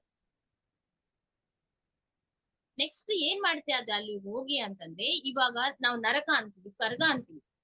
ಇಲ್ಲಿ ಏನ್ ಕೇಳ್ತೀವೋ, ನಾವು ಇಲ್ಲೇನ್ ತಿಳ್ಕೊಂಡಿದ್ವೋ, ನಾವ್ ಏನ್ ತಿಳ್ಕೊಂಡಿವಿ, ನೀನು ಕೆಟ್ಟದ್ ಮಾಡಿದ್ರೆ ಅಲ್ಲಿ ನಿನ್ನ ಎಣ್ಣೆ ಹಾಕಿ ಕರೀತಾರೆ, ಇಲ್ಲಾಂದ್ರೆ ಸುಡ್ತಾರೆ, ಇವೆಲ್ಲ ಕೇಳಿರ್ತೀವಿ. ಆದ್ರೆ ಅಲ್ಲಿ ಹೋಗಿದ್ಮೇಲೆ ಆ ತರ ಇರೋದಿಲ್ಲ. ಆದ್ರೆ ನಮ್ಮ ಯೋಚನೆಗಳು ಏನಿರುತ್ತೆ ಅದೇ ನಮ್ಗೆ ಅಲ್ಲಿ ಕಾಣಿಸ್ತಾ ಇರುತ್ತೆ ಅಷ್ಟೇ. ಯಾಕಂದ್ರೆ ಈ ಸೂಕ್ಷ್ಮ ಲೋಕ ಅನ್ನೋದು ಭ್ರಮೆಯ ಲೋಕ ಮತ್ತು ಭಾವಗಳ ಲೋಕ, ಅಂದ್ರೆ ಎಮೋಷನ್ಸ್, ಭಾವಗಳ ಲೋಕ. ನಾವಲ್ಲಿ ಫಿಸಿಕಲ್ ಬಾಡಿಲಿಂದ ವರ್ಕ್ ಮಾಡೋದು ಬೇಕಿಲ್ಲ, ಯಾಕಂದ್ರೆ ಫಿಸಿಕಲ್ ಬಾಡಿನೇ ಇರಂಗಿಲ್ಲ. ನಿನ್ಗ ಒಂದು ಯೋಚನೆ ಬಂತು, ಅದು ಸೃಷ್ಟಿ ಆಗ್ತಾ ಇರೋದು. ಯೋಚನೆ ಬಂದು ನನ್ಗ ತಿನ್ಬೇಕ್ ಅನ್ಸಿತ್ತು ಅಂತಂದ್ರೆ ನಿನ್ ಮುಂದೆ ನಿನ್ಗೆ ಏನ್ ಪದಾರ್ಥ ತಲೆಗ್ ಬಂತು ಅದು ಪ್ಲೇಟ್ ನಿನ್ ಮುಂದೆ ಬಂದ್ಬಿಡುತ್ತೆ. ನೀನ್ ಏನ್ ಮಾಡ್ಬೇಕಂದ್ರೆ ಅದು ಮುಂದೆ ಬಂದ್ಬಿಡುತ್ತೆ. ಯೋಚನೆಲಿಂದನೇ ಎಲ್ಲ ಸೃಷ್ಟಿ ಆಗ್ತಾ ಬರುತ್ತೆ ಅಲ್ಲಿ. ಈ ಒಂದು ಪದಾರ್ಥಗಳು ಅನ್ನೋದೇ ಇರಂಗಿಲ್ಲ ಆಕ್ಚುಲಿ, ಬಟ್ ಅದು ಸೃಷ್ಟಿ ಆಗಿದ್ದು ಕೂಡ ಅದು ಬೇರೆ ಪದಾರ್ಥ. ಅದು ಒಂಥರ ನಮ್ಗ ಅನ್ಸುತ್ತೆ ಅಷ್ಟೇ ಸೃಷ್ಟಿ ಆಗಿದಂಗ. ಅದಕ್ಕೆ ಇಲ್ಲಿ ಬರೇ ಪ್ರಾಪಂಚಿಕ ಜೀವನ ಯಾರು ಮಾಡ್ತಾರ ಅವ್ರಿಗೆ ಅಲ್ಲಿ ಬೋರ್ ಅಂದ್ರೆ ಬೋರ್ ಆಗ್ಬಿಡುತ್ತೆ, ಬಹಳ ಬೋರ್ ಆಗ್ಬಿಡುತ್ತೆ. ಪ್ರಾಪಂಚಿಕ ಜೀವನ ಯಾರು ಬರೇ ಪ್ರಾಪಂಚಿಕ ಜೀವನ ಅಂದ್ರೆ ಈಗ ವ್ಯಾಪಾರಸ್ಥರನ್ನ ತಗೊಳ್ರಿ, ಬರೇ ದುಡ್ಡು ದುಡ್ಡು ದುಡ್ಡು ಅಂತ ಅದರಿಂದನೇ ಓಡ್ತಾರ ಅಲ್ಲ. ಅಂದ್ರೆ ಬರೇ ಸಂಪಾದನೆ ಮಾಡ್ಬೇಕು, ಬೇರೆದೇನು ಇರಂಗಿಲ್ಲ ಅವ್ರ ಜೀವನದಲ್ಲಿ. ಸಂಗೀತ ಇರೋದೇನ್, ಕಳೆಗಳಿರಂಗಿಲ್ಲ, ಏನಿರಂಗಿಲ್ಲ. ಬಹಳ ಬೋರ್ ಬರುತ್ತೆ ಮೇಲೆ ಹೋಗಿದ್ಮೇಲೆ. ಯಾಕಂದ್ರೆ ಇವೆಲ್ಲ ಭೌತಿಕ ಪ್ರಪಂಚಕ್ಕೆ ಸಂಬಂಧಪಟ್ಟಿವೆ, ಯಾವ ಇರಂಗಿಲ್ಲ ಅಲ್ಲಿ. ದುಡ್ಡಿಂದ ಕೆಲ್ಸನೇ ಇರಂಗಿಲ್ಲ ಅಲ್ಲಿ. ದುಡ್ಡು ಎದಕ್ಕೆ ಬೇಕಲ್ಲಿ? ಅಲ್ಲಿ ವ್ಯಾಪಾರ ಇರಂಗಿಲ್ಲ, ಏನಿರಂಗಿಲ್ಲ. ಯಾರಾದ್ರೆ ಕಲೆಗಳಲ್ಲಿ ಆಸಕ್ತಿ ಇರ್ತಾರೋ ಅಲ್ಲಿ ಅವ್ರಿಗೆ ಫುಲ್ ಟೈಮ್ ಪಾಸ್, ಫುಲ್ ಹಬ್ಬ. ಇನ್ನ ಸಮರಾಳೆ ಹೋಗಿದಂಗೆ ಇರುತ್ತಂತಲ್ಲಿ. ಯಾಕಂದ್ರೆ ಒಂದು ಸಂಗೀತ ಪ್ರಿಯ ಇರ್ತಾನ ಅನ್ಕೋರಿ, ಸಂಗೀತ ಪ್ರಿಯ ಇದ್ರೆ ಅಲ್ಲಿ ಹೋಗಿ ಯಾವ ಸಂಗೀತ ಕಚೇರಿಯನ್ನ ಅಟೆಂಡ್ ಮಾಡ್ಕೋಬಹುದಂತೆ ಅವನು. ಅಂದ್ರೆ ಈ ಒಂದು ಸೂಕ್ಷ್ಮ ದೇಹಕ್ಕೆ ಏನ್ ಪರಿಮಿತಿ ಇಲ್ಲ, ಏನಿಲ್ಲ, ಯಾವ ಒಳಗಾದ್ರೂ ಹೋಗ್ಬೋದು. ಏನ್ ರೆಸ್ಟ್ರಿಕ್ಷನ್ಸ್ ಇಲ್ಲ ನಾವು. ಒಂದು ಈ ಕ್ಷಣ ಲಂಡನ್ ನಲ್ಲಿ ಇದ್ರೆ ನೆಕ್ಸ್ಟ್ ಕ್ಷಣ ರೋಮ್ ನಲ್ಲಿ ಇರ್ಬೋದು, ಯುರೋಪ್ ನಲ್ಲಿ ಇರ್ಬೋದು, ಅಮೆರಿಕನ್ ಇಲ್ಲ. ಎಲ್ಲಿ ಸಂಗೀತ ಕಚೇರಿ ನಡೆದ್ರೆ ಅಲ್ಲಿಗೆ ಹೋಗ್ಬಿಡ್ತಾರಂತೆ ಅದನ್ನ ಆಸ್ವಾದ ಮಾಡಕ್ಕೆ. ಇಲ್ಲಾದ್ರೆ ಇನ್ಸ್ಟ್ರೂಮೆಂಟ್ಸ್ ಬೇಕು. ಒಬ್ಬ ಸಂಗೀತ ಪ್ರಿಯ ಇದ್ದಾನ ಅನ್ಕೋರಿ, ಅವ್ನಿಗೆ ಸಾಧನೆ ಮಾಡ್ಬೇಕು, ಇಲ್ಲಿ ಹಾರ್ಮೋನಿಯಂ ಬೇಕು, ಅವೆಲ್ಲ ಬೇಕು. ಅವನ ಹತ್ರ ದುಡ್ಡು ಇರಂಗಿಲ್ಲ. ಆದ್ರೆ ಅವೆಲ್ಲ ಅಲ್ಲಿ ಬೇಕಿಲ್ಲ. ಕೇವಲ ಯೋಚನೆಯಿಂದನೇ ಆತ ಸಂಗೀತವನ್ನು ಸೃಷ್ಟಿ ಮಾಡ್ತಾನೆ, ಹೊಸ ರಾಗವನ್ನು ಸೃಷ್ಟಿ ಮಾಡ್ತಾನೆ, ಎಲ್ಲ ಮಾಡ್ಕೋಬಹುದು, ಎಷ್ಟಾದ್ರೂ ಎಕ್ಸ್ಪೆರಿಮೆಂಟ್ ಮಾಡ್ಬೋದು. ಆ ಸಂಗೀತ ಗುರುಗಳು ಯಾರು ಇರ್ತಾರಲ್ಲ, ಅವ್ರು ಮರಣ ಹೊಂದಿರೋ ಫೇಮಸ್ ಸಂಗೀತ ಗುರುಗಳು, ಅವ್ರನ್ನೆಲ್ಲ ಹೋಗಿ ಮೀಟ್ ಆಗ್ತಾರ. ಅವ್ರು ಮತ್ತೆ ಜನ್ಮ ತಗೊಂಡಿಲ್ಲ ಅಂತಂದ್ರೆ ಅಲ್ಲಿನ ಇದಾರ ಅಂತಂದ್ರೆ ಆತರ ಯಾರಾದ್ರನ್ನ ಮೀಟ್ ಹಾಕೋದು, ಎಷ್ಟಾದ್ರೂ ಕಲಿಬಹುದು ಅಂತ ಚಾನ್ಸಸ್ ಇರುತ್ತೆ. ಅದೇ ಒಂದು ಕಲಾಕಾರ ಇರ್ತಾನೆ, ಒಂದು ಒಳ್ಳೆ ಪೇಂಟಿಂಗ್ಸ್ ಆಗ್ತಾ ಇರ್ತಾನೆ ಇಲ್ಲಿದ್ದಾಗ. ಆದ್ರೆ ಅವ್ನಿಗೆ ಕ್ಯಾನ್ವಾಸ್ ಬೇಕು, ಬ್ರಷಸ್ ಬೇಕು, ಪೇಂಟ್ಸ್ ಬೇಕು, ಎಲ್ಲ ಮೆಟೀರಿಯಲ್ ಬೇಕು. ಅವನ ಹತ್ರ ಇದ್ರೆ ಓಕೆ, ಇಲ್ಲಂದ್ರೆ ನಡೆಯುತ್ತೆ. ಬರೀ ಥಾಟ್ ಇಂದನೇ ಒಂದು ಕಲಾಖಂಡ ಅನ್ನೋದು ಸೃಷ್ಟಿ ಮಾಡ್ಕೋಬಹುದು. ಅವನು ಆ ಕಲಾರೂಪವನ್ನು ನೋಡ್ಕೋಬಹುದು. ಇಲ್ಲ ಅಂತಾರೆ, ನಾನು ಎಷ್ಟು ಮನಸ್ಸಿನಲ್ಲಿ ಏನ್ ಅನ್ಕೊಂಡಿದ್ದು ಕರೆಕ್ಟ್ ಚಿತ್ರ ಬರ್ಲೇ ಇಲ್ಲ, ನನ್ನ ಮನಸ್ಸಿನಲ್ಲಿ ಏನ್ ಅನ್ಕೊಂಡಿದ್ದೀನಲ್ಲ ಎಕ್ಸಾಕ್ಟ್ ಅದೇ ಬಂದ್ರೆ ಇನ್ನೂ ಸೂಪರ್ ಇರ್ತಿತ್ತು ಅಂತ ಕಲಾಕಾರ ಅನ್ಕೊಂತಾನಂತೆ. ಈಗ ರಂಗೋಲಿ ಬಿಡಿಸ್ತೀವಿ, ಒಂದು ಮೈಂಡ್ ನಲ್ಲಿ ಒಂದು ಡಿಸೈನ್ ಇರುತ್ತೆ ಅನ್ಕೊಳ್ರಿ ನಮ್ಗೆ. ಅದು ಆಸ್ ಇಟ್ ಈಸ್ ಬರಂಗಿಲ್ಲ. ಅರೆ ಎಷ್ಟ್ ಚೆನ್ನಾಗ್ ಹಾಕಿದೀಯಲ್ಲ ರಂಗೋಲಿ ಅಂತ ಎಲ್ಲರೂ ಅಂತಾರೆ. ಆದ್ರೆ ನಮ್ಗೆ ಏನ್ ಅನ್ಸುತ್ತೆ, ನಾವ್ ಏನ್ ಅನ್ಕೊಂಡು ಇನ್ನು ಪರ್ಫೆಕ್ಟ್ ಆಗಿ ಬಂದಿಲ್ಲ ಅದು. ಅಂದ್ರೆ ಇಲ್ಲಿ ಆ ಎಫರ್ಟ್ ಕಂಪ್ಲೀಟ್ ಬರಂಗಿಲ್ಲ. ಬಟ್ ಅಲ್ಲಿ ಏನೇನು ಕರೆಕ್ಟ್ ಇಲ್ಲಿತ್ತೋ ಅದು ಎಕ್ಸಿಕ್ಯೂಟ್ ಆಗ್ಬಿಡುತ್ತೆ, ಎಕ್ಸಾಕ್ಟ್ ಅದೇ ಬರುತ್ತೆ. ಅದಕ್ಕಾಗಿ ಅಲ್ಲಿ ಅಪಾರ್ಚುನಿಟೀಸ್ ಕಳೆ ಅನ್ನೋದು ಯಾರಿಗೆ ಇದೇನೋ ಅದು ಎಂತದನ್ನ ಕಳೆ ಹಾಕಿ ಅವರಿಗೆ ತುಂಬಾ ತುಂಬಾ ತುಂಬಾ ತುಂಬಾ ಟೈಮ್ ಪಾಸ್, ತುಂಬಾ ಜ್ಞಾನ, ತುಂಬಾ ಹಬ್ಬ ಅವ್ರಿಗೆ. ಬೇರೆಯವರಿಗೆ ಫುಲ್ ಬೋರ್ ಹೊಡಿ. ಅವ್ರಿಗೆ ಹೆಂಗಿರುತ್ತೆ ಬೇರೆಯವ್ರಿಗೆ ಅಂತಂದ್ರೆ, ಒಂದು ಸುನಾಮಿ ಬಂದಾಗ ಯಾವ್ದೋ ಒಂದು ದೀವಿಯಲ್ಲಿ ಸಿಗಾಕೊಂಡ್ಬಿಟ್ಟು ಯಾರು ಜನರು ಇರಂಗಿಲ್ಲ ನೋಡ್ರಿ, ಅವ್ರೊಬ್ರೇ ಇರ್ತಾರ ಆ ದೀವಿಯಲ್ಲಿ, ಐಲ್ಯಾಂಡ್ ನಲ್ಲಿ. ಇನ್ನ ಏನ್ ಮಾಡ್ಬೇಕು, ಎಷ್ಟು ವರ್ಷ ಆದ್ರೆ ಅವ್ರಿಗೆ ಯಾರು ಕಾಣಿಸೋದಿಲ್ಲ. ಆ ತರ ಅವ್ರ ಲೈಫ್ ಇರುತ್ತಂತೆ ಅಲ್ಲಿ. ಒಂದು ವ್ಯಾಪಾರಸ್ಥ ಅಲ್ಲಿಗೆ ಅವ್ನ್ ಪಾಪ ಎಲ್ಲ ಸೃಷ್ಟಿ ಮಾಡ್ಕೊಂತಾನಂತೆ. ದುಡ್ಡು, ಗೋಲ್ಡ್ ಕಾಯಿನ್ಸ್, ದುಡ್ಡು ಎಲ್ಲ ಸೃಷ್ಟಿ ಮಾಡಿದ್ರೆ ಬಂದ್ಬಿಡುತ್ತೆ. ಏನ್ ಸೃಷ್ಟಿ ಮಾಡಿದ್ರೆ ಅದು ಬಂದ್ಬಿಡುತ್ತೆ. ಬಟ್ ಅದನ್ನ ಏನ್ ಮಾಡ್ಕೊಂತಾನೆ, ಯಾರು ಕೊಂಡ್ಕೊಂಡವ್ರಿ ತಗೊಂಬೋರಿ ಇರಂಗಿಲ್ಲ. ವ್ಯಾಪಾರ ಯಾರ ಜೊತೆ ಮಾಡ್ತಾರೆ? ಭೌತಿಕವಾಗಿ ಏನು ವಸ್ತುಗಳಿಂದ ಇಲ್ಲಿ ನಾವು ಸಂತೋಷವನ್ನು ಹೊಂದುತ್ತೀವೋ, ಅಂದ್ರೆ ಒಬ್ಬೊಬ್ರಿಗೆ ಪಾರ್ಟಿಗೆ ಹೋಗೋದಿಷ್ಟ, ಒಬ್ಬೊಬ್ರಿಗೆ ಡ್ರಿಂಕ್ಸ್ ಕುಡಿಯೋದಿಷ್ಟ, ಆ ಒಬ್ಬೊಬ್ರಿಗೆ ಎಲ್ಲರ ಜೊತೆ ಜಗ್ಗಿ ಮಾತಾಡೋದಿಷ್ಟ, ಎಲ್ಲರ ಸಂಘ ಬೇಕು, ಯಾವಾಗ್ಲೂ ಸಂಘ ಬೇಕು. ಎಲ್ಲ ಒಂದು 50 ಜನ ಹಾಕೊಂಡ್ ತಿರುಗ್ತಿರ್ತಾರೆ ಯಾವಾಗೂ.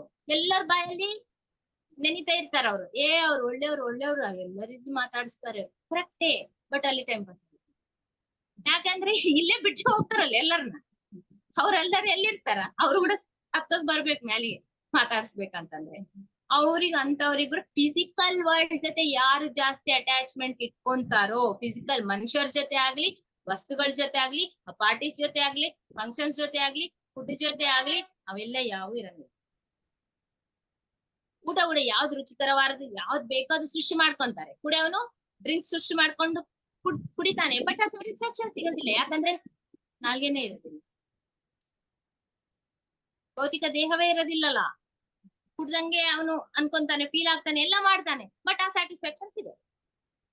ಯಾರು ಫಿಸಿಕಲ್ ಗೆ ಜಾಸ್ತಿ ಕನೆಕ್ಟ್ ಆಗಿರ್ತಾರೆ ಅವ್ರಿಗೆ ಅಲ್ಲಿ ಫುಲ್ ಬೋರ್ಡ್, ಏನ್ ಮಾಡ್ಬೇಕಂತ ಆಗಲ್ಲ. ಯಾರು ಕಳೆಗಳು ಯಾವ್ದನ್ನ, ಅದಕ್ಕೆ ಇಲ್ಲಿದ್ದಾಗನೆ ಒಂದು ಕಲೆಯನ್ನು ಬೆಳೆಸ್ಕೊಡಿ. ಅಲ್ಲಿ ಇನ್ನೂ ಎಕ್ಸ್ಪ್ಲೋರ್ ಆಗ್ಬಹುದು, ಇನ್ನೂ ಹೊಸ ಕಂಡು ಇಡ್ಬಹುದು, ನಾವು ಟೈಮ್ ಪಾಸ್ ಮಾಡ್ಕೋಬಹುದು, ಇನ್ನ ಜಾಸ್ತಿ ಜ್ಞಾನವನ್ನು ಕಲಿಬಹುದು ಅಂತ ಹೇಳ್ತಾರೆ. ಒಂದು ಗಲ್ಫ್ ಆಡ್ಬೇಕು, ಅಲ್ಲಿ ಏನಾಗ್ತದೆ, ಗಲ್ಫ್ ಆಡಿದ್ರೆ ಇಲ್ಲಿ ಗಲ್ಫ್ ಆಡ್ಬೇಕಂತ ಇಷ್ಟ, ಅಲ್ಲಿ ಹೋಗಿ ಗಲ್ಫ್ ಆಡಮ ಅಂತ ಅವ್ನು ಸ್ಟಾರ್ಟ್ ಮಾಡ್ತಾನೆ. ಹಿಂಗೋಗಿ ಬಾಲ್ ಹಿಂಗ್ ಹೊಡಿತಾನೆ, ಹಿಂಗ್ ಹೊಡೆದ್ ಈಗ ಹೋಗಿ ಅದು ಹೋಲ್ನಲ್ಲೇ ಬಿದ್ದು ಬಿಡ್ತದೆ. ಮತ್ತೆ ಹೋಗ್ಬಿಟ್ಟ, ನೀನ್ ಬೀಳ್ಬೇಕಂತಾನೆ ಆಡ್ತೀಯಲ್ಲ, ಅಲ್ಲಿ ನೀನ್ ಏನ್ ಅನ್ಕೊಂಡ್ರೆ ಅದು ಆಗುತ್ತಲ್ಲ. ಇಲ್ಲಾದ್ರೆ ಒಂದ್ಸಾರಿ ಬೀಳುತ್ತೆ, ಒಂದ್ಸಾರಿ ಬೀಳೋದಿಲ್ಲ. ಅವಾಗ ಆಟದಲ್ಲಿ ಮಜಾ ಬರುತ್ತೆ. ಈ ಕ್ರಿಕೆಟ್ 2020 ಮ್ಯಾಚ್ ಇರುತ್ತೆ, ವರ್ಲ್ಡ್ ಕಪ್ ಎಲ್ಲ ಇರುತ್ತೆ. ನಾವ್ ಎದಕ್ ನೋಡ್ತೀವಿ? ಅವ್ನ್ ಗೆಲ್ಲಿತಾನ ಅಂತಂದ್ರೆ ನೋಡಂಗೇ ಇಲ್ಲ ನಾವು. ಫಸ್ಟ್ ರಿಸಲ್ಟ್ ಗೊತ್ತಿದ್ರೆ ಯಾಕೆ ನೋಡ್ತೀವಿ? ಆಂಗ್ಸೈಟಿ ಏನಿರುತ್ತೆ, ಅದು ಏನಾಗುತ್ತಪ್ಪ ಮ್ಯಾಚ್ ನೋಡೋಣ ಇವತ್ತು, ಅವ್ನ್ 6 ಹೊಡಿತಾನ, 4 ಹೊಡಿತಾನ, ಔಟ್ ಆಗ್ತಾನೆ ಈ ಬಾಲಿಗೆ ಅಂತ ಆಂಗ್ಸೈಟಿಲಿಂದ ನೋಡ್ತೀವಿ. ಅದೇ ಆಗ್ತಾನ ಗೊತ್ತಿದ್ರೆ ಯಾವ್ ನೋಡ್ತಾನ ಕುತ್ಕೊಂಡು? ರಿಸಲ್ಟೇ ಗೊತ್ತಾಗಿದ್ಮೇಲೆ ಅಲ್ಲಿ ಹಂಗಿರುತ್ತೆ.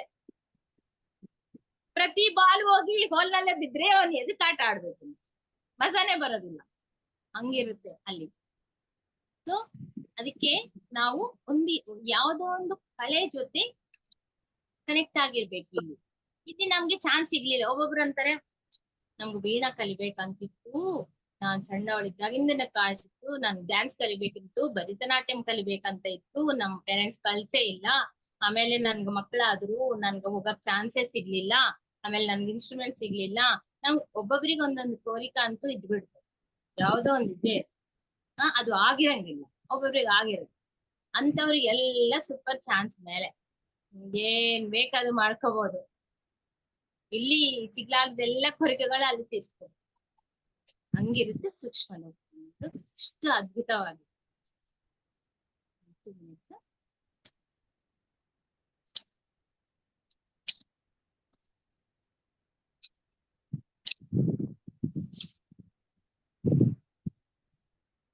ಆದ್ರೆ ಈ ಸೂಕ್ಷ್ಮ ಶರೀರ ಎನ್ನುವುದು ಭಾವಾವೇಶಗಳ ಶರೀರ, ಭಾವಾವೇಶಗಳಿಗೆ ವಾಹಕವಾಗಿ ಕೆಲಸ ಮಾಡುತ್ತೆ. ಅದು ಭಾವ ಆವೇಶ, ಎಮೋಷನ್ಸ್ ಅಂತೀವಲ್ಲ, ಎಮೋಷನ್ಸ್, ಅದಕ್ಕೆ ಫುಲ್ ಆ ಎಮೋಷನ್ಸ್, ನಮ್ ಎಮೋಷನ್ಸ್ ಎಲ್ಲ ಸೂಕ್ಷ್ಮ ದೇಹದಲ್ಲೇ ಇರುತ್ತೆ, ಭೌತಿಕ ದೇಹದಲ್ಲೆಲ್ಲ ಇರೋದು ಸೂಕ್ಷ್ಮ ದೇಹದಲ್ಲೇ ಇರುತ್ತೆ ನಮ್ಗೆ ಏನಿದ್ರು. ಆದ್ರೆ ಅದು ಒಂದು ದ್ರವರೂಪ ಜಲ್ಲಿ ಟೈಪ್ ಸಬ್ಸ್ಟನ್ಸ್ ಮಾಡಿರ್ತಾರಲ್ಲ, ಅದಕ್ಕಾಗಿ ಏನಾಗುತ್ತೆ, ದ್ವೇಷ ಇದ್ರೆ ದ್ವೇಷ ಡಬಲ್ ಆಗುತ್ತಂತೆ. ಆಮೇಲೆ ದೇಹ ಬಿಟ್ಟಿದ್ಮೇಲೆ ಕೋಪ, ಅವ್ರ ಮೇಲೆ ದ್ವೇಷ ಇದ್ರೆ ದ್ವೇಷ ಡಬಲ್ ಆಗುತ್ತೆ, ಪ್ರತೀಕಾರ ಇದ್ರೆ ಪ್ರತೀಕಾರ ಡಬಲ್ ಆಗುತ್ತೆ, ಪ್ರೀತಿ ಇದ್ರೆ ಪ್ರೀತಿ ಡಬಲ್ ಆಗುತ್ತೆ, ಎಲ್ಲವೂ ಡಬಲ್ ಆಗುತ್ತೆ ಅಂತ. ಜಾಸ್ತಿ ರೇಷಿಯೋನಲ್ಲಿ ನಾವು ಬಿಡ್ತೀವಿ. ಅದಕ್ಕಾಗಿ ಇಲ್ಲೇ ಬಿಡ್ಬೇಕು, ಅವೆಲ್ಲ ಯಾವ್ದು ಕ್ಯಾರಿ ಮಾಡ್ಬಾರ್ದು ಅಂತ ಹೇಳ್ತಾರಲ್ಲ. ಇದಕ್ಕೆ ನಾವ್ ಇಲ್ಲಿ ಇಟ್ಕೊಂಡ್ರೆ ಮನ್ಸಿನಲ್ಲಿ ಏನಾಗುತ್ತೆ, ಅದು ಅಲ್ಲಿ ಕ್ಯಾರಿ ಆಗ್ಬಿಡುತ್ತೆ, ನೆಕ್ಸ್ಟ್ ಜನ್ಮ ಕ್ಯಾರಿ ಆಗ್ಬಿಡುತ್ತೆ. ಅದು ಬ್ಯಾಗೇಜ್ ಬೇಡ, ಅದಕ್ಕಾಗಿ ಎಲ್ಲ ಇಲ್ಲೇ ಬಿಡ್ಬೇಕು, ಡಬಲ್ ಆಗ್ಬಿಡುತ್ತೆ. ಅದನ್ನ ತಗೊಂಡು ನಾವು ಹೊತ್ಕೊಂಡು ಮತ್ತೆ ಇನ್ನೊಂದ್ ಜನ್ಮಕ್ಕೆ ಹೋಗ್ಬಿಡ್ತೀವಿ. ಅದಕ್ಕಾಗಿ ನಿಂಗ ಪ್ರತೀಕಾರ ಇತ್ತ, ಇನ್ನೊಬ್ಬರ ಬಗ್ಗೆ ಅವೆಲ್ಲ ಇಲ್ಲೇ ಬಿಡ್ಬೇಕು. ಎಷ್ಟು ದಿನ ಬದುಕಿರ್ತೀವಿ, ಎಲ್ಲರ ಜೊತೆ ಒಳ್ಳೇದಾಗಿದ್ರೆ ಆಯ್ತಲ್ಲ ಅಂತ ಎಲ್ಲ ಬಿಡ್ಬೇಕು ಇಲ್ಲಿ. ಓಕೆ, ನಾಳೆ ಕಂಟಿನ್ಯೂ ಮಾಡೋಣ. ಸೊ ಇಷ್ಟೆಲ್ಲ ತಿಳಿಸ್ಕೊಡ್ತಿಲ್ವಾ, ಜ್ಞಾನವನ್ನು ತಿಳಿಸ್ಕೊಟ್ಟಿರೋ ಗುರುಗಳೆಲ್ಲರಿಗೆ ಧನ್ಯವಾದಗಳು ತಿಳಿಸೋಣ. ನಾಳೆ ಮತ್ತೆ ಭೇಟಿಯಾಗೋಣ ಮಾಸ್ಟರ್. ಅಲ್ಲಿವರೆಗೂ